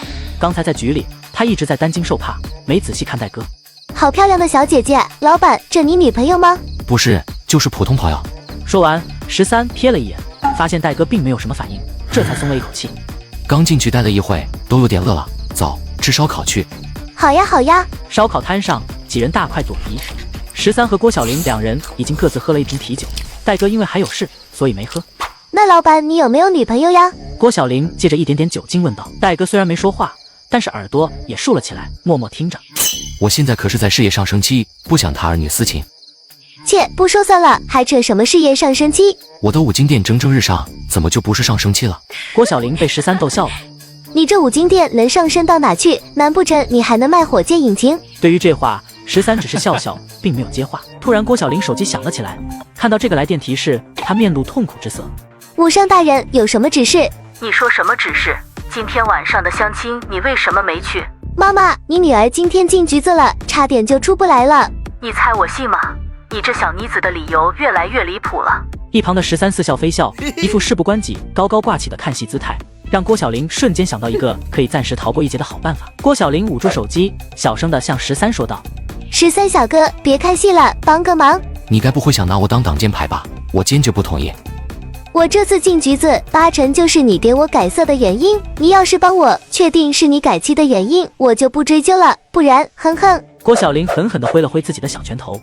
听到这话，13顿时犯了难，权衡一下后，他还是点头答应了。随后，郭小玲继续通电话：“妈，其实我已经有对象了。”“你骗鬼呢？不信就开视频，他现在就在我身旁。”“行，你开视频我看看。”郭小玲打开视频，将镜头对准了13。“阿姨，您好，我叫13。小伙子哪里毕业的？干什么的呀？”“阿姨，我是华清大学毕业的。至于我的工作嘛，我公司目前的工作内容是和吴江公司进行合作事宜，同时为咱们夏国军方供货。”听到这话，戴哥和郭小玲两人都愣住了。关键是13还真没有撒谎，可他就是个开5金店的呀。随后又寒暄了几句，才挂断视频。13小哥，你行呀，出口成章，我敬你一杯，往事一笔勾销。就在两人碰杯的时候，一道不和谐的声音传来：“这不是13大班长吗？”来人中为首的人叫郑子航，他是13的高中同学，只是因为嫉妒便来找事。“不好意思，你们是谁？”“我郑子航，咱们高中同学。那时我们学习成绩差，一直坐最后一排，您肯定不记得我们了。”说完，他身旁3人就纷纷报上了自己的姓名。“哦，老同学，真巧。”13的冷淡让郑子航更加恼怒。“呵呵，大班长，你现在在做什么呀？”“开了个5金店做生意。”“啥？现在开个5金店也能被说成是做生意了？”郑子航终于放下心来，确认13过得不如自己好。“我郑哥现在在一个职业赛车队伍里当技师，年薪30多万。”说话的是冯汉，和郑子航关系最好的哥们之一。郑子航一脸得意，看没有人接话，郑子航也没有尴尬，而是看向戴哥，笑着说道：“美女，要吃什么随便点，今晚我请，毕竟我和班长是老同学。”而一旁的戴哥和郭小玲专注撸串，把他当成了空气。郑子航感觉面子有点挂不住。此时戴哥的手机突然响了起来。“妈，有什么事吗？”电话那头传来的声音让戴哥的表情变得和刚才郭小玲的如出一辙。“妈，你别给我介绍相亲对象了，我有对象了，名字叫13，这我让他给你说几句话。”一旁的13都懵了，简直就是现学现卖。他看向戴哥求助的眼神，接过了电话。毕竟一个养也是赶，2个养也是放。“哎，好嘞，有时间我过去看着阿姨去。”本来有些怀疑自己魅力的郑子航，此刻又恢复了信心。“班长，你也不早说，这是你女朋友？”不死心的郑子航又将目光转向了一旁吃烤翅的郭小玲。“美女，你喜欢赛车吗？我免费送你几张门票。”郭小玲的表情并不是很好看。“不用，谢谢。”连番被拒绝后，郑子航决定在13面前找回失去的面子。“大班长，你开5金店，一个月赚多少钱？”“没多少钱。”“没多少钱是多少钱？没别的意思，就是我大伯退休了，也想开个5金店，所以我问问看看行情怎么样。”不过这借口任谁听都一股满满讽刺的味道。叮咚，驾国工行提醒您到账30万元。此时13的收款提示音响起，虽然声音不大，但是郑子航等人听的却是清清楚楚。13放下手机，淡然地看向郑子航：“对不起，你刚才说什么？我没听清。”“呵呵，没说什么，我说你要不再吃点。”13站起身来：“我们吃好了，刚才你说你买单，谢谢啊。”随后便带着2女离去。与此同时，燕京吴江无人机公司总部，一场极其重要的会议正在召开。“老李，你说，军方如果对无人机招标，我们能中标吗？”“说实话不能，不过您放心，我们都达不到军方的标准，其他公司更达不到。”散会之后，周凯坐在办公室里沉思。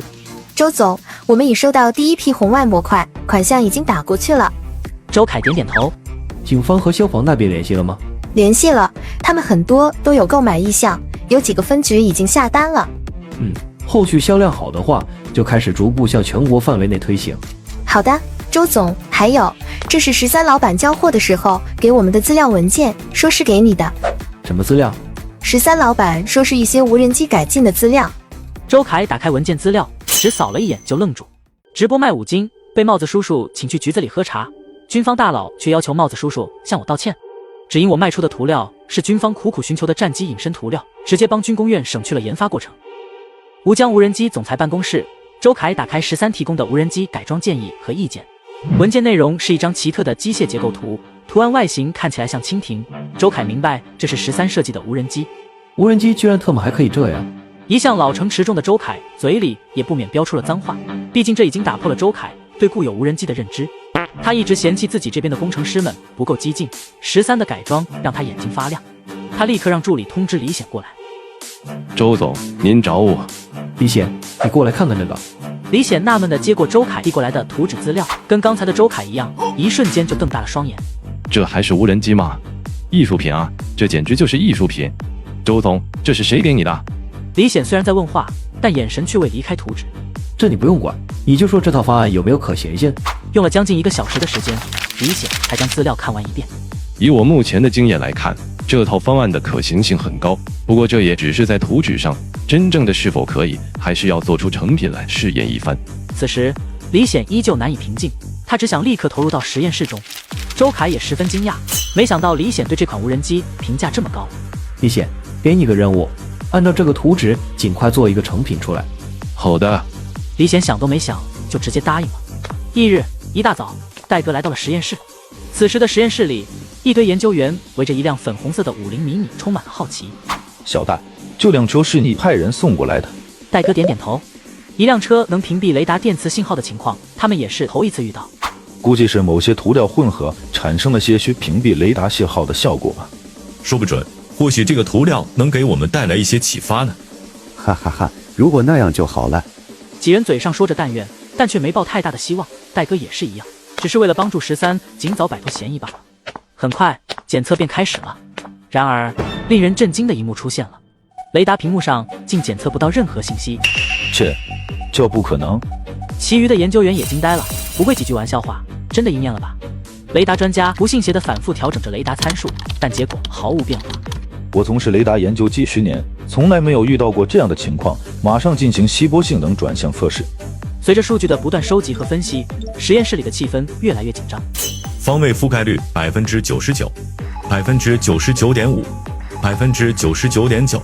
最后，当数据定格在99.9%的时候，整个实验室都炸开了锅。与此同时，频段覆盖率的结果也出炉了。频段覆盖率99.8%。这已经远远超出我们正在研究的战斗机涂料的性能。有了这个涂料，我们的战机就能够在空中完全隐身了。这个涂料我们一定要搞到手。这时，所有人都不约而同地看向了一旁有些懵逼的戴哥。夏国东部战区001号海军基地港口，一艘壮阔霸气的航母停靠在港口海岸边。航母甲板上，袁明章、吴峰、张扬等几人都在。一架夏国歼20战机也停在航母甲板上。袁老，你确定这航母阻拦索没有问题了吧？你们放心好了，我们已经经过各种测试了，各种数据完美达标，绝对没有问题。今天是第一次正式彩排，虽然是彩排，但也出不得半点差错。老袁啊，听说咱这航母阻拦索是采购的，采购价是多少啊？我可听说漂亮国那边的价格是1根100万刀了。袁明章笑道：“我们的采购价是1根30万。”听闻此话，所有少将惊讶地看向袁明章。这个价格是真便宜，看来军费又能节省不少。30万刀了，还得是国产企业良心。几位来检阅的领导十分开心，脸上露出了笑容，不禁感慨道：“各位首长，错啊，不是30万刀了，而是30万夏国币。30万夏国币。”在场的首长们全都惊呆了。真的假的？这个企业真是良心企业，我们夏国要是都是这样的良心企业，何愁夏国不昌盛？在场几位首长纷纷赞叹道。袁明章的神情有些怪异。首长，给咱们提供航母阻拦索的不是什么企业，是一个五金店。老袁，你什么时候也会开玩笑了？就是啊，老袁，你这玩笑有点假了啊，还得练练。看到首长们都不相信他，袁明章也是哭笑不得，于是从头开始解释了一番。居然真的是从五金店采购的，我们夏国真是处处都是人才啊！这样的人才应该来我们军工部工作。听着各位首长的谈话，袁明章何尝又不是这样的想法？奈何13不愿意啊！这个时候，所有的准备工作已经完毕，战机准备起飞。战机从起飞到降落不过短短3分钟。看到战机有惊无险的停稳之后，在场众人都是很满意的笑了起来。哈哈哈，好啊，终于成功了。我们航母最后的一环终于完成了。这一幕让所有人心中悬着的那颗大石头落下了。接下来可以为国庆辽阳号航母下水预热预热。刚才战斗机在航母上起飞降落，有没有拍摄视频？有，首长。好，那就联系军宣部门，将视频发布到官网视频号上吧，给夏国人民先吃一颗定心丸。是，首长。与此同时，袁明章的手机响了起来，来电显示是戴哥。各位首长，我去接个电话。去吧，老袁。随后，袁明章接通电话。小戴，什么事？片刻后，袁明章的表情由喜悦变成激动。他从戴哥那得知了隐形涂料的事情，而且这个涂料的性能异常的优秀。好，太好了！小戴，你立刻和燕京警局联系，撤销对13的调查和所有指控，还有并要求他们对这事保密，一丁点消息都不能泄露。如果泄密，一切后果由他们警局承担。好的，老师。还有，我建议他们最好给13道个歉，这事不能马虎。好，我马上去找13确认情况。我拥有5金电系统，误将超级涂料当普通涂料卖出，竟解决了军方战斗机隐身的问题。此刻，航母甲板上，袁明章挂断电话，但仍难掩激动的神色。袁老，发生什么事了？袁明章急着去找13，只得长话短说。全新的隐形战机涂料被找到了。什么？在场的首长，包括中将在内，都被这个消息惊到了。隐形战机涂料在空战中的重要性，在场所有人都明白。为什么说是找到的？这不是我们研究员的成果，是我的学生戴哥偶然发现的。我必须尽快找到涂料的发明者。老袁，快去，这事要紧，我给你安排车，需要什么尽管说。袁明章点点头。袁老，我跟你一起去吧。吴峰毛遂自荐。好，出发。而13这边一大早他就照常进行直播，此时的他顶着2个熊猫眼，哈欠连连。只是因为昨晚他研究了一晚上的涂料，如果真被查了，他也好解释。开播依旧是日常打广告。主播心真大，昨天晚上被抓进去了，现在还打广告呢。给我们讲讲昨天发生了什么事吧，13小哥。此刻直播间的网友最关心的就是为什么13昨天被帽子叔叔带走了。昨晚帽子叔叔找我协助调查，问完话我就回来了。13简单的解释了2句，便开始忙碌起来。忙完后闲着没事，他用5金件组装了一把大宝剑。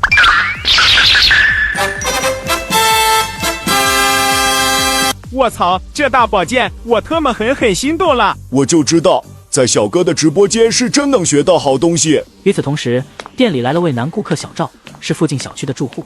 老板，你这里有钉子吗？有。13放下大宝剑，便去给小赵拿钉子。看到5金制作的大宝剑，小赵瞬间就挪不开眼了。这也太帅了吧！老板，我能摸一摸你这个剑吗？拿吧，我金的，结实的很。小赵拿起来，十分的压手，更加喜欢了。老板，这宝剑卖吗？13将钉子拿了出来，愣住了。这好像也是5金件，也能卖吧？可以，就按照5金件的价格卖给你了。那太好了。这些5金件一共86块钱。小赵付了款，拿着大宝剑就走了。13看了看手上的钉子，有些无语。这不是来买钉子的吗？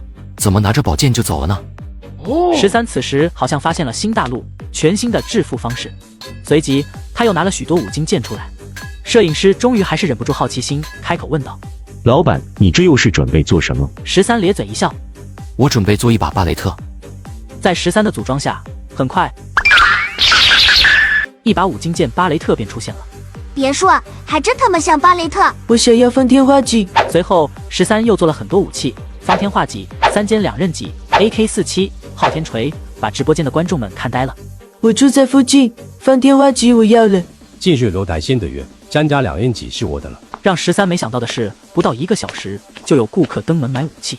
这2人咋这么眼熟？我操，上次泡面修东西的也是他们吧？很快13就供不应求了。正忙的时候，电话响了，来电显示是张宁。13小哥，给我留把枪，我立刻过来了。行，我给你留一个。片刻之后，张宁急匆匆地赶到了5金店门口。他没想到在门口居然遇到了一个熟人。杨警官，你怎么在这？看到张宁，杨龙的表情也有些不自然，因为他是被领导叫来替警局给13道歉的。本来就不光彩，居然还遇到了熟人。呵呵，找13有点事。杨龙尴尬地回答道：你来这里干什么？我在13小哥这订了一把阿卡47来取货的。此话一出，杨龙的表情都呆住了。你要不要听听你在说什么？我不要面子的吗？这可不能开玩笑呀！反正都到门口了，一起进去瞧瞧吧。带着疑惑，他们两个一起进入了五金店。这位顾客，3件2刃机比较大，要300块钱。老板，转过去了，加收一下。然后这位顾客拎着1人高的由5金件组成的3件2刃戟，高兴地走出了店门。看到这一幕，杨龙愣在了原地。13小哥，我的阿卡47还有吗？有。13抬头看去，没想到杨龙也在，他心中一动。看来是涂料的事有结果了。有什么事吗，杨警官？我不着急，你先忙你的。杨龙今天是来道歉的，自然不用急。见他都这么说了，13索性就把5金 AK47给张宁拿了出来。13老板，这是阿卡47吧？我瞅瞅。说完，杨龙便接过了本该属于张宁的 AK47。原本高兴的张宁一脸幽怨，把玩片刻后，他将枪还给了张宁。13老板，昨天的事已经撤销对你的指控，案子也已经结了，你没有任何问题。我代表我们警局跟你道个歉。随即，杨龙给13鞠了一个躬。13愣住了，这属实把他给整不会了，因为他知道他的涂料确实能躲测速雷达。杨警官，怎么回事？为什么突然就结案了？毕竟13犯没犯事，他自己是最清楚了。我也不知道，这是上面的命令。再说你嫌疑取消了，是好事，别管那么多了。那郭小林呢？他当然和你一样，也没事了。那他那辆50迷你小车呢？毕竟车钥匙没了，13还要赔一辆新的给郭小林。这我就不知道了。不过不用担心，应该还有其他人来跟你谈这件事情。说完之后，杨龙便离开了，张宁却神经兮兮地凑了上来。13小哥，让兄弟也吃吃瓜呗。你是闲的没事是吧？要不给我来打工的？别说13这句话，还真让张宁听进去了。毕竟作为一个拆二代，就是要体验生活。好的，老板，什么时候开始正式上班？我随口说说，你当真了？这可不行，随便说。那试用期3天，试用期过了，1个月工资15000，怎么样？燕京作为夏国的首都，工资普遍都比较高。行，太行了。两人一拍即合，随即13开始给张宁安排任务。拆二代坐拥一栋楼，却来我店里打工学习，只因他被我制作的大宝剑深深吸引，想要学习自己亲手制作。我先教你用5金件制作大宝剑吧。好呀好呀，可是老板，咱们这样卖的慢呀。哦，你有其他想法？我们在网上开网店卖，这样全国各地的朋友都可以下单购买。你会弄网店吗？会呀，我之前开过，有经验。13很意外，没想到张宁还有开网店的经验。好，那你看着弄吧。老板，咱们网店的名字叫什么？还叫万能5金店吧。随着张宁的一顿操作，片刻间网店就注册成功了。老板，注册好了，我们上什么商品？5金宝剑、巴雷特，还有阿卡47，每样先上20个。13决定先上3样试试水。好了，上架成功，库存每样20个。卧槽，没了！张宁刷新网店，库存直接被清空了。什么没了？老板，我们刚上架的商品都卖完了。13惊呆了，这么快就卖完了？此刻13的直播间里，我搞单身30年手速没抢到，哈哈哈！我抢到了一把巴雷特。楼上至少母胎搜罗50年。13很庆幸，还好没让张宁上太多。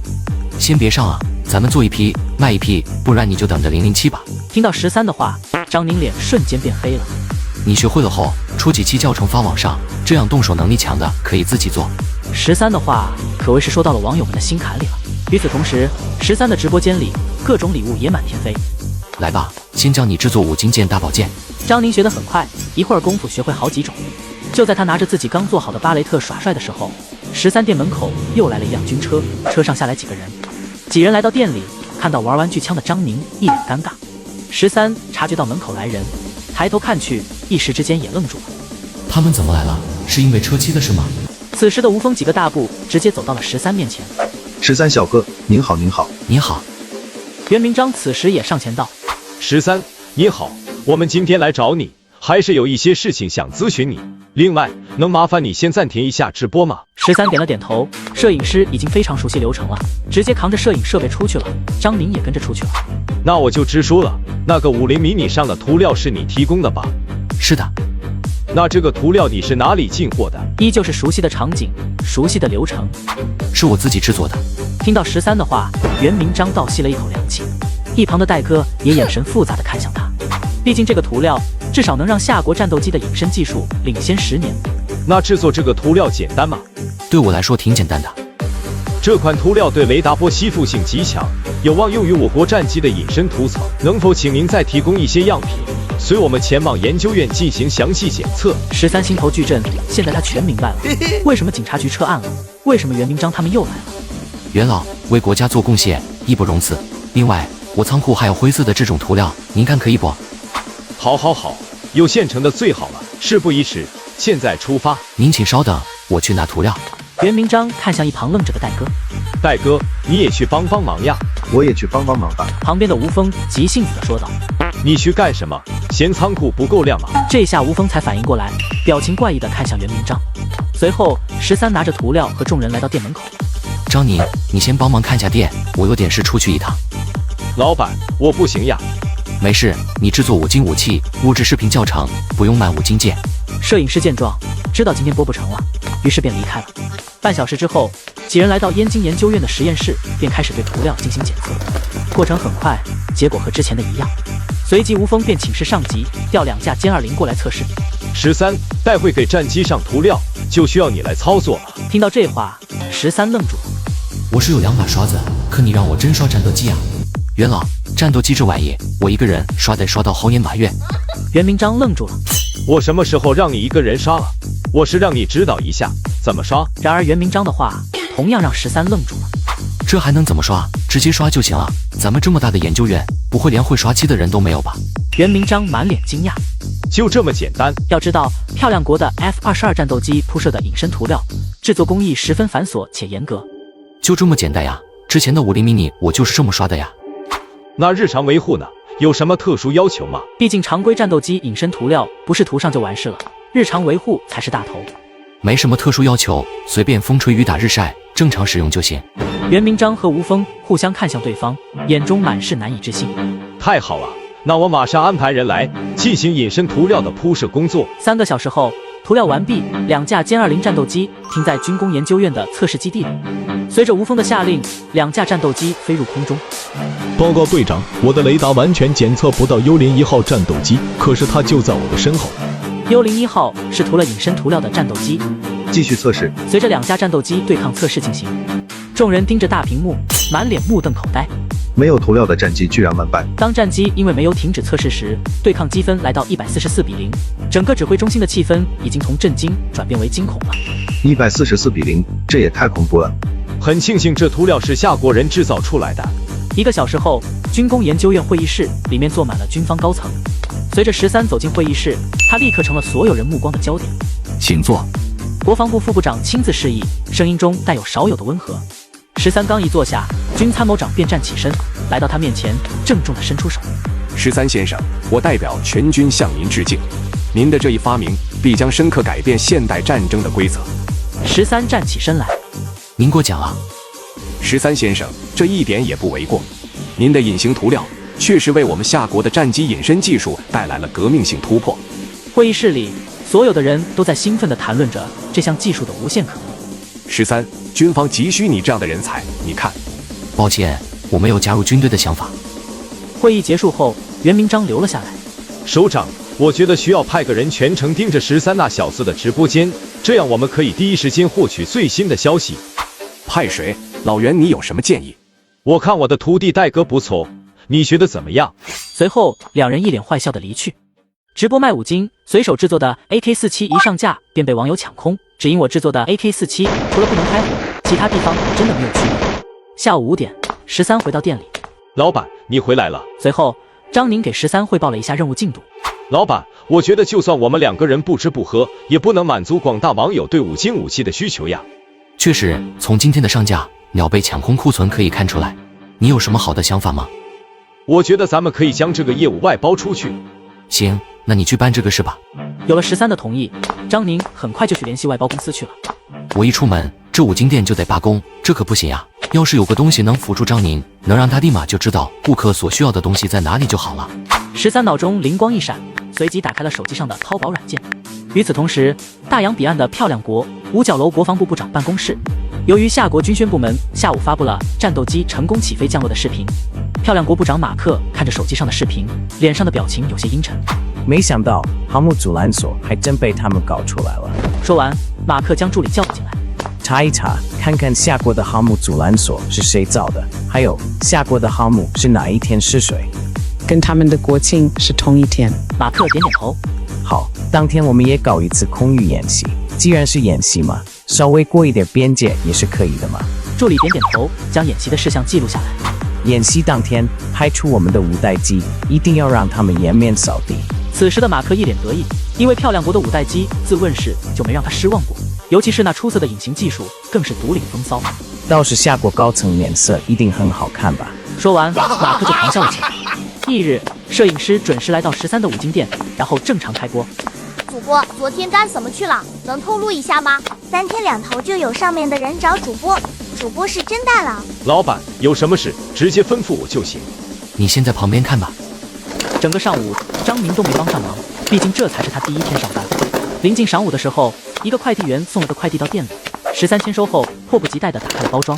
这不就是眼镜吗？老板，你近视了吗？这不是普通眼镜，这是威亚眼镜。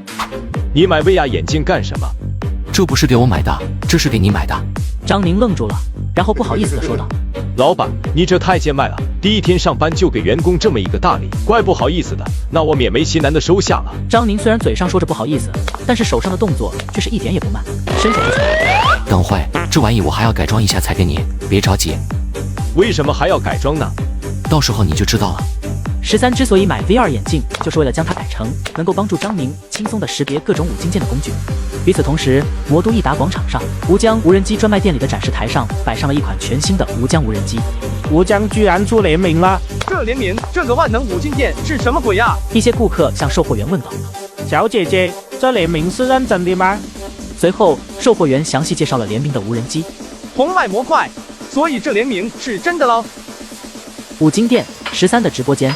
牛呀，老板，联名无人机真出来了！要不是这是非卖品，我高低也得买一个。老板，我们店和吴江联名款的无人机上市了。哦，正在忙着改装 VR 眼镜的13头都没有抬。老板，你咋还能这么淡定？张宁有些无语，然后跑到店门口，与五金店的招牌来了一张合影，直接发到了群里。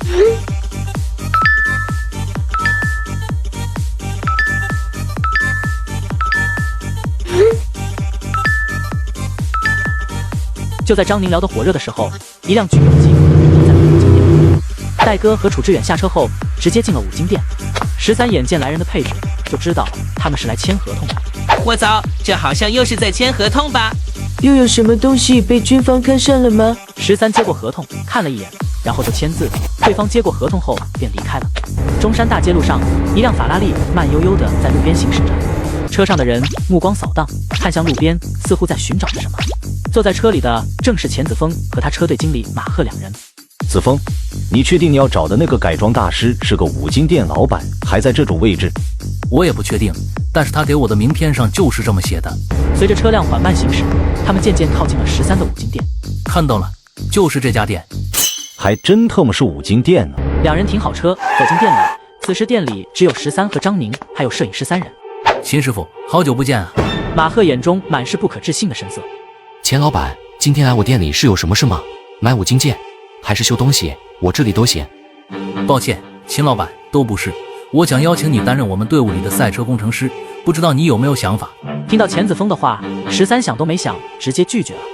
不好意思，我还要看店，实在脱不开身。另外，我都不知道赛车工程师是干什么的，您另请高明吧。看13直接拒绝了，钱子峰也着急了，他立刻看向马赫，马赫瞬间会意。小秦师傅，我是赤兔赛车队的经理，要不你先听听我们的条件，再做决定。刚好店里没人，这会也不忙，13便答应了。毕竟人家大老远跑过来，一下就赶走了，确实有点不太礼貌。那你说说看。听闻此话，马赫瞬间觉得有戏。我们车队的工程师一年年薪300万，如果干得好，400万、500万也不是没可能。随后马赫详细的介绍了各种福利待遇。此时的张宁满脸吃惊，而13这边依然不为所动。秦小哥，你觉得如何？如果你同意，我们马上可以签合同。抱歉哈，条件虽然很诱人，但是我现在只想好好卖五金。听到13的答复，张宁松了一口气。那秦师傅，我可以请你给我的赛车进行改装吗？当然，我也会付改装费的，费用包你满意。他见13还在思考，于是又继续加码说道：“如果您答应，以后我们车队用得到且你五金店有的五金件，我们都来你这采购，如何？”该说不说，钱子峰这一点还真说到13的心坎里了。钱可以不挣，但是五金件必须得卖。改装没问题，先说好，改得越好，价格越高。好，我明天就把车送过来，就按照人体所能承受的极限速度进行改装。听到钱子峰的话，13一脸惊讶，玩这么狠，真不把自己当人对待。好，没问题。改装的材料费用先暂定200万，不够的话后续继续追加。您的劳务费100万，你看如何？还好这节目不是比谁赚得多，不然其他选手洗洗睡吧。改装一辆摩托车200万，改装费100万，这是我等凡人能听得的消息吗？好，就按你说的来。随后马赫和钱子峰就离开了。直播卖五金，叉2代来我店里上班，为了让他更快的上手工作，我用网上9块9买的 VR 眼镜改装成头显，瞬间让他的工作效率提升10倍。五金店里，13拿着刚改装好的 VR 眼镜，头显终于做好了。说着，13便将做好的头显戴上。我去，这还是之前的威亚眼镜吗？老板，这改装后的有什么效果吗？感受了一下头显的效果后，13取了下来，递给了张宁。来试试看，你就知道了。张宁受宠若惊的接过头显，一脸迷茫。老板，这东西怎么使用？你戴上就知道怎么使用了。张宁将头显戴在头上，感到十分新奇。好了，有了这个头显，以后再有人来买五金件，你就可以代替我了。听闻13的话，直播间的网友纷纷议论了起来。真的假的呀？这么神奇！自私的张哥，我愿称之为五金侠。先试一试，老板，我想要6角螺丝。13话音刚落，张宁的头显上立刻显示出搜索6角螺丝。起初的张宁被吓了一跳，随后又冷静了下来。你扫视一圈五金店。张宁点点头，随着张宁的动作，几秒钟后，界面闪烁着红光，红色的圈锁定了张宁前方第3层货架的中间位置。此时眼镜后面的张宁已经惊呆了。来到标记处，他拿起了包装，上面清楚地写着6角螺丝。牛呀，老板，有了这玩意，以后我也能看店了。张宁惊得都合不拢嘴了。13老板，牛呀，还能造出这东西来。马德，有这技术不去大厂上班，居然只是为了让员工看店。这边13继续说道：“你不会以为这就完了吧？还有别的吗？当然了，这2天你见过多少顾客能说出他想要的五金件的全名？对呀，他们只是说想要这个那个的。13随手在店铺的货架上拿了一节水管。老板，我家水管爆掉了，你家有这样的水管吗？随着13的话音落下，头显上开始自动识别13手中的水管。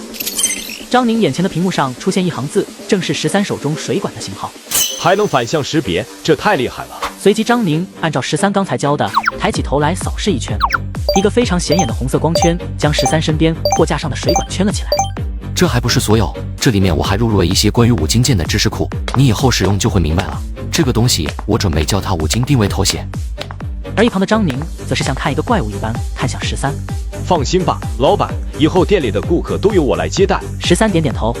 2分钟后，一位顾客进入五金店里面，看到张宁的样子，顾客吓了一跳。你好，请问你要点什么？我想来买一节电线。而张宁的头显上则是出现了一行字。请问您买电线是用来干什么的？我买电线是用来接我家的灯的。头显上又出现一行十分醒目的字。随即张宁扫视一圈，根据头显的引导去拿相应的电线，同时电线的售价也显示出来。然后顾客结账走人，一气呵成。我操，居然真的能用！好羡慕，这工作哪找去？与此同时，燕京军工研究院实验室内，欢迎戴哥来到我们第8代战机头显研究项目组。虽然夏国的战机才出第5代，但是头显已经出到第8代了。虽然咱们项目组才成立，但是上头给予了我们足够的重视。我们这次研发的新一代的头显非常具有挑战性。此时的戴哥很懵，因为之前的2个项目他根本没发挥作用。小戴，这次也希望沾一点你锦鲤的运气。戴哥尴尬一笑。燕京赤湖赛车俱乐部里，一众赛车队的工作人员忙得热火朝天。老板，货车已经准备好了。这辆 GTX-R 赶紧装上货车，动作快点，不要浪费时间了。比赛的摩托车和普通的摩托车是不一样的，赛级摩托车是不能上路的，所以一般都是用特制的货车来进行运输。快点，在上车之前再做一遍检查。李总计，今天也没比赛呀，老板怎么要把车拉出去？李总计一边检查固定设备，一边道：“这车老板要出去找个大师改装一下，麻溜的，别耽误时间了。”不一会，摩托车变装车完毕。这次选3个人跟车卸车，跟着我们一起去。你还有你，跟我一起去吧。3人中刚好就有郑子航，他也十分乐意。五金店门前，货车停了下来。李总机，是不是停错地了？咱们是去改装车，这也没见有改装店呀。此时的李总机也一脸懵逼。别多嘴了，老板叫跟着他的车，他停咱们肯定也要提呀。先下车吧。李总机下车后，来到钱子峰面前。李总机，准备把摩托车卸下来吧。老板，卸哪里？卸五金店门口就行。李总机一脸惊讶。改装大师就是开五金店的，你们就卸这里门口吧。钱子峰自然理解众人的吃惊。我去给改装大师打个招呼，你们先卸车。随后，钱子峰和马赫便一同进入了五金店。秦大师，我这摩托车给你送来了。这么快就送过来了？能不着急吗？还有半月就比赛了，我还希望骑着你改装的车拿个冠军呢。钱子峰的话就说得很舒服，13听得咧嘴笑了。不用那么久，3到4天就行，到时改好了，我通知你。这么快？我办事，你放心，走，看看你的车去。直播卖五金，高中同学突然跳出来，指着我骂骗子，说我装改车大师，非要跟我打赌，输了免费给我打工1个月。他根本不知道，在系统加持下，我什么都能改，什么都能修。结果瞬间打脸，他不仅工作丢了，还真得来给我免费打螺丝。五金店外，13和钱子峰、马赫站在店门口。此时的工作人员议论纷纷。大师呢？不会这就是那个所谓的大师吧？不可能，这人看着比咱老板都年轻。而相比他们的些许疑惑和不解，在场的郑子航则是彻底的懵逼了。别人不认识13，他还能不认识13吗？他怎么在这里？难道这五金店是他开的？不可能吗？对，绝对不可能。毕竟都是打工的，凭什么他就要比13低一等？这是此刻郑子航内心的想法。而刚出店门的13一眼就看见了郑子航，一时间他愣住了。这不13吗？郑子航，这还真是巧。此时要说最吃惊的还是钱子峰和马赫。你们认识？13点了点头。是的，老板，我们是高中同学。听到这话，钱子峰也很高兴，而此时的郑子航却是一脸骄傲地说道：13，这是我们老板，你要好好接待。说完，郑子航指了指一旁的钱子峰。你说你一个打工的，装什么五金店老板，真的让我失望呀！只要你接待好我们老板，说不定我们老板会给你找个更好的工作。此时13的直播间里，郑子航的话直接让水友们炸了。我操，这个掉毛是谁？敢这么给13小哥说话？来，我这暴脾气，你听听，这是人该说的话吗？而此刻钱子峰的脸色当即就变得很难看，听这话就知道郑子航在捧高踩低。郑子航，你他妈闭嘴！这一次的改装大师就是秦大师，赶紧给秦大师道歉呀！这郑子航听了钱子峰说的话，脑子有点不够用了。在场的其他人也满脸惊讶。老板，这怎么可能？是不是搞错了？他怎么可能是摩托车改装大师？此时的郑子航依然不信这就是事实。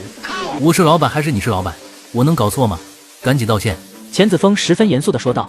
郑子航肉眼可见的慌了，这身份的转变让他一时间有些接受不了。不对，这里面肯定有问题。老板，你是不是被骗了？郑子航依旧不信邪地说道。即使钱子峰的涵养很好，此刻的眼神也想刀了他。你以为我是傻的吗？需要你来教？此时的郑子航也回过神来了，但是他不可能道歉。现在他只想拆穿13的把戏，坐实13骗子的身份。老板，这人肯定是用了某种方式骗了你。他这么年轻，还是个开五金店的，怎么可能是摩托车改装大师？钱子峰想要制止郑子航的发言，却被13给拦住了。毕竟他也想听听郑子航到底要说些什么。我敢打赌，改装大师肯定另有其人，绝对不是他。13也来了兴趣。我特么系统在手，还怕你？哦，你想怎么打赌？我赌你不会改装摩托车。然后郑子航对钱子峰说道：钱总，接下来他在改你的车的时候，我全程跟着，这样便能确定他到底是不是改车大师。哦，然后呢？我输了，我主动辞职；我赢了的话，还请钱总提前给我转正。旁人都看出来了，郑子航这看似是在打赌，实则是保自己的工作。随后，钱子峰看向了13点了点头。好，我同意了。这可是你自己说的，别后悔。就在郑子航沾沾自喜的时候，13开口道：打赌可以，但是要再加一条赌注。哦，你说说看。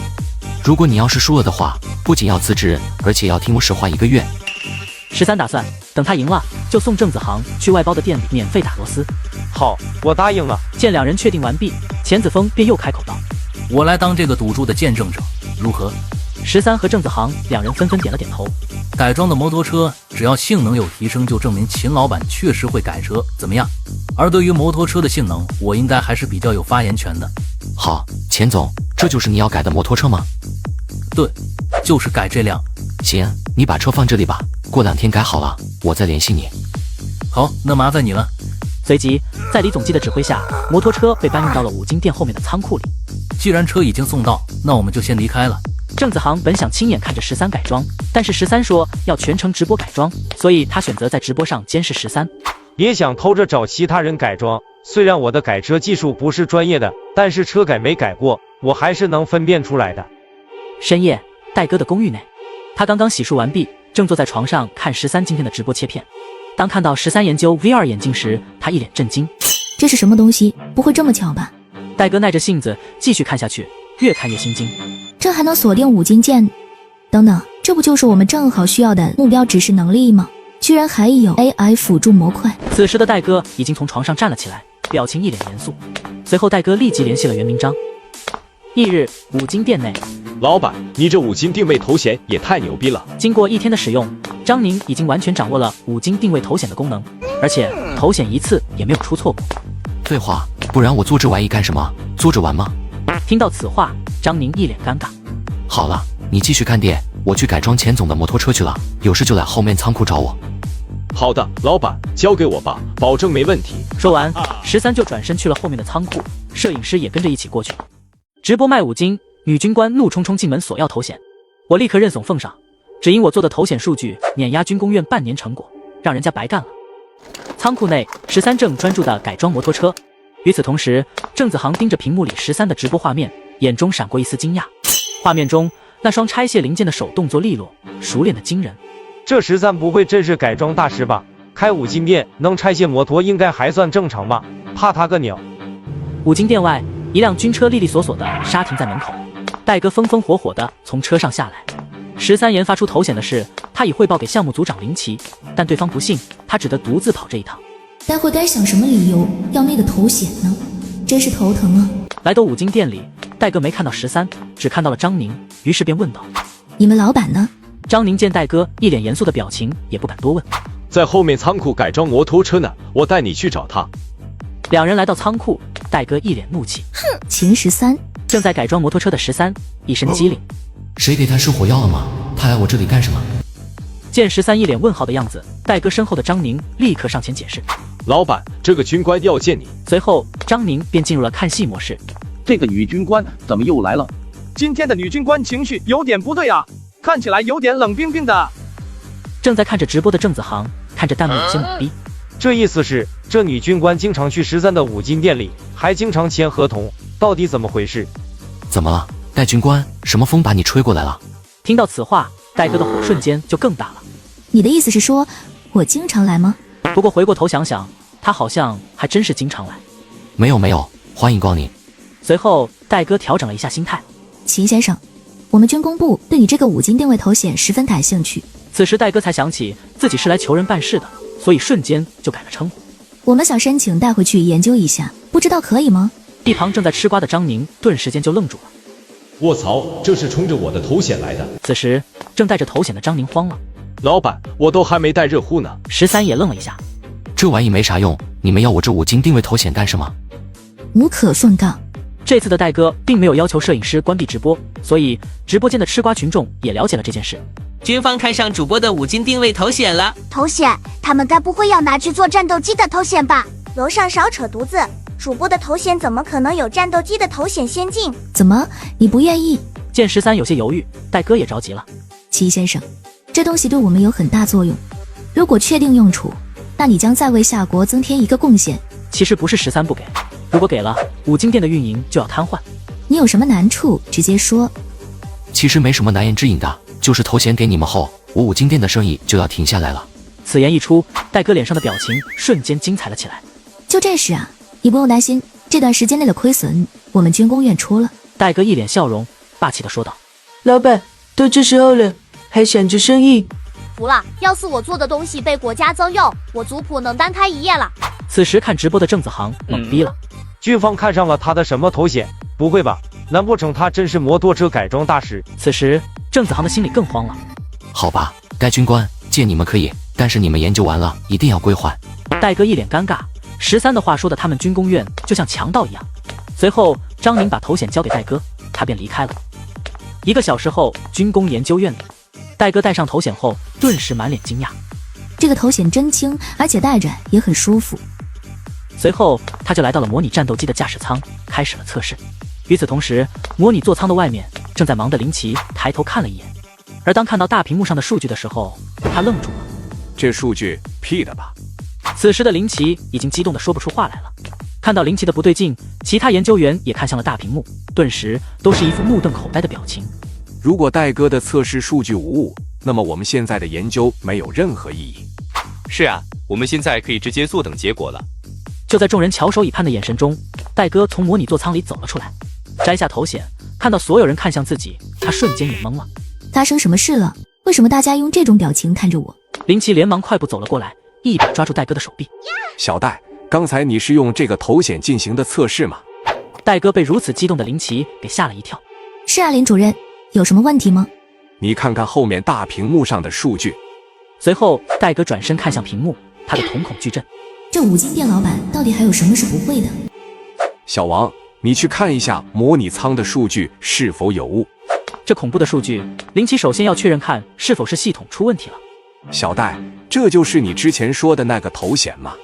林奇的眼睛始终没有离开过戴哥手上的头衔。是的，林主任。我能先看看吗？说着，戴哥便将头衔递给了林奇。接过头衔后，林奇便打量了起来。制作者是这方面的专家吗？为什么会增设红外摄像头和夜视摄像头？林主任，这个头衔是一个五金店老板制作的。听到戴哥的话，林奇抬起头，一脸震惊地看向他。他一个五金店老板做这个干什么？别人做的这个头衔原名叫五金定位头衔。随后，戴哥给在座的讲解了一遍13制作的这个头衔的用处。所以你是说，他制作这东西就是为了提升卖五金的效率？可以这样讲。这时，小王满脸激动地从座舱里走了出来。直播卖五金，随手做的五金头衔居然被军工院借走了，只因直播弹幕说这是世界上最先进的头衔，结果他们就信了。军工院实验室，林主任，经过检测，咱们模拟战机座舱的系统没有出现任何问题。也就是说，上级安排的工作咱们提前完成了。众人一脸兴奋，有种天上掉馅饼的错觉。此时的林奇充满愧疚地看向戴哥。小戴，首先这里我向你道个歉，之前我确实没把你说的话当回事。说着，林奇朝戴哥深深地鞠了一躬。林主任，不用这样，咱们是一个团队，这是应该做的。此时的戴哥已经从心里原谅了林奇。其次，我要感谢你发现了这个头衔，为我们节省了大量的人力物力。要不是戴哥发现这个头衔，他说不准还在007呢。是呀，小戴，你真的是帮了大忙了。小戴真是我们的经理，把小戴调过来，真是调对了。随后林奇继续说道，有了这个头衔，接下来要解决的就是 I 辅助系统的问题了。虽然我们任务进度提升了很多，但仍需继续努力。其余的研究员也点了点头。林主任，还有一件事没和你说。哦，什么事？你说。这个头衔它有 I 辅助系统，而且这个辅助系统还很厉害。这个头衔居然还有 AI 辅助系统。一众研究员惊呆了。经过我刚才的测试，我敢肯定，这个头衔的 I 辅助系统比我们项目书上的强太多了。那好，小戴，实践是检验真理的唯一标准，我去测试一下。说完，林奇便转身走进了战斗机模拟舱。30分钟后，林奇测试完毕，他满脸震惊。如果不是亲眼所见，我还不知道战机头衔可以如此智能化。随即，他又看向了戴哥。小戴，你一定要带我去拜访一下制作这个头衔的大师。林主任，你是想学习这个技术吗？林奇老脸一红，然后点了点头。好的，林主任，你放心吧，我马上安排你和他的见面。随后，戴哥打电话将这件事和袁明章汇报了一下。老师，您还在听吗？电话这头的袁明章听完戴哥的汇报后，沉默了半天。在的，我是在想，我们真没有办法将13给挖过来吗？戴哥没有说话，他知道这个时候袁明章是在自己思考。戴哥，你觉得13这个人怎么样？其实袁明章想了半天，就是想把戴哥和13撮合成一对。他十分聪明，非常适合做科研工作。袁明章无奈地扶了扶额头。我不是问这些，我是说，你觉得他人怎么样？如果可以，你俩可以发展发展。听到袁明章这么直白地问，戴哥的脸瞬间就红了起来。哎呀，这事您老就别管了。听到戴哥的话，袁明章眼睛一亮，觉得这件事有戏。好，不提了，头衔的事要抓紧去办。还有，鉴于13做出的贡献，我决定为他申请我们研究院的荣誉院士。电话那头的戴哥震惊的都说不出话来了。老师，13不是研究院的人，办这个奖项是不是不合规矩呀？这有什么不合规的？他为我们研究院做了这么多，我们什么都不做，也说不过去。听到此话，戴哥苦笑的摇了摇头。自己什么时候才能成为荣誉院士呀？荣誉称号这个事，我们知道就行了，别外传，不然有些人很容易从中作梗。好的，但是头衔的事已经曝光了，我们该怎么处理？电话这头，袁明章一阵头大。还按照原计划来吧，说的时候注意措辞就行了。紧接着，袁明章嘱咐了戴哥一些话后，挂断了电话。半天之后，五金店仓库里，13正在改装摩托车，张宁则是在一旁打下手。毕竟头衔都被戴哥拿走了，也只能打下手了。五金店外，军车又来了。林主任，就是这里。那位大师就是这个五金店的老板吗？大师？哦，对。戴哥有些尴尬的点了点头。好，那我们进去吧。戴哥直接来到了五金店后面的仓库里。齐13，我们又见面了。听到熟悉的声音，13头也没抬，直接回应道：怎么，头衔研究好了，直接交给张宁就行了，这样他可以继续看店了。13以为戴哥是来归还头衔的，我就不起身招待你了，我现在挺忙的。听到这话，戴哥表情微怒。一旁的张宁立刻注意到戴哥不是独自前来，连忙推了推13疑惑的抬起头。13，给你介绍一下，这位是我们军工研究院的林奇主任。林主任，这个就是我给你说的秦13。戴哥俏皮地看向林奇，对方的表情果然没让他失望。什么？这个年轻人就是秦13？林奇确实是惊呆了，他没想到13会这么年轻。小戴，你没逗我吧？戴哥摇摇头。这个头衔的制作者确实是他，而他就是秦13。小秦，你好。林奇激动不已，上前握住了13的手。这人怎么这么热情？难道是因为头衔的事？什么情况？又来了一个军官？难道是流水的老人，铁打的美女？五金店里，小秦，那个五金定位头衔是你做的吧？是的。我们今天测试了戴哥带回去的头衔，经分析，其中的部分技术对我们军工研究院极具价值。林奇一脸兴奋，继续说道：我们想获得这些技术的应用授权，当然会支付相应的专利费用，不知你意下如何？此时直播间对面的郑子航懵了。13制作的头衔里的技术被国家看上了，你一个开五金店的，怎么什么都会？有挂。此刻郑子航是心里越来越没有底了。我这五金定位头衔有什么用？你这个头衔的一些技术有望用于战机头衔，但更多细节属于机密，无法公开。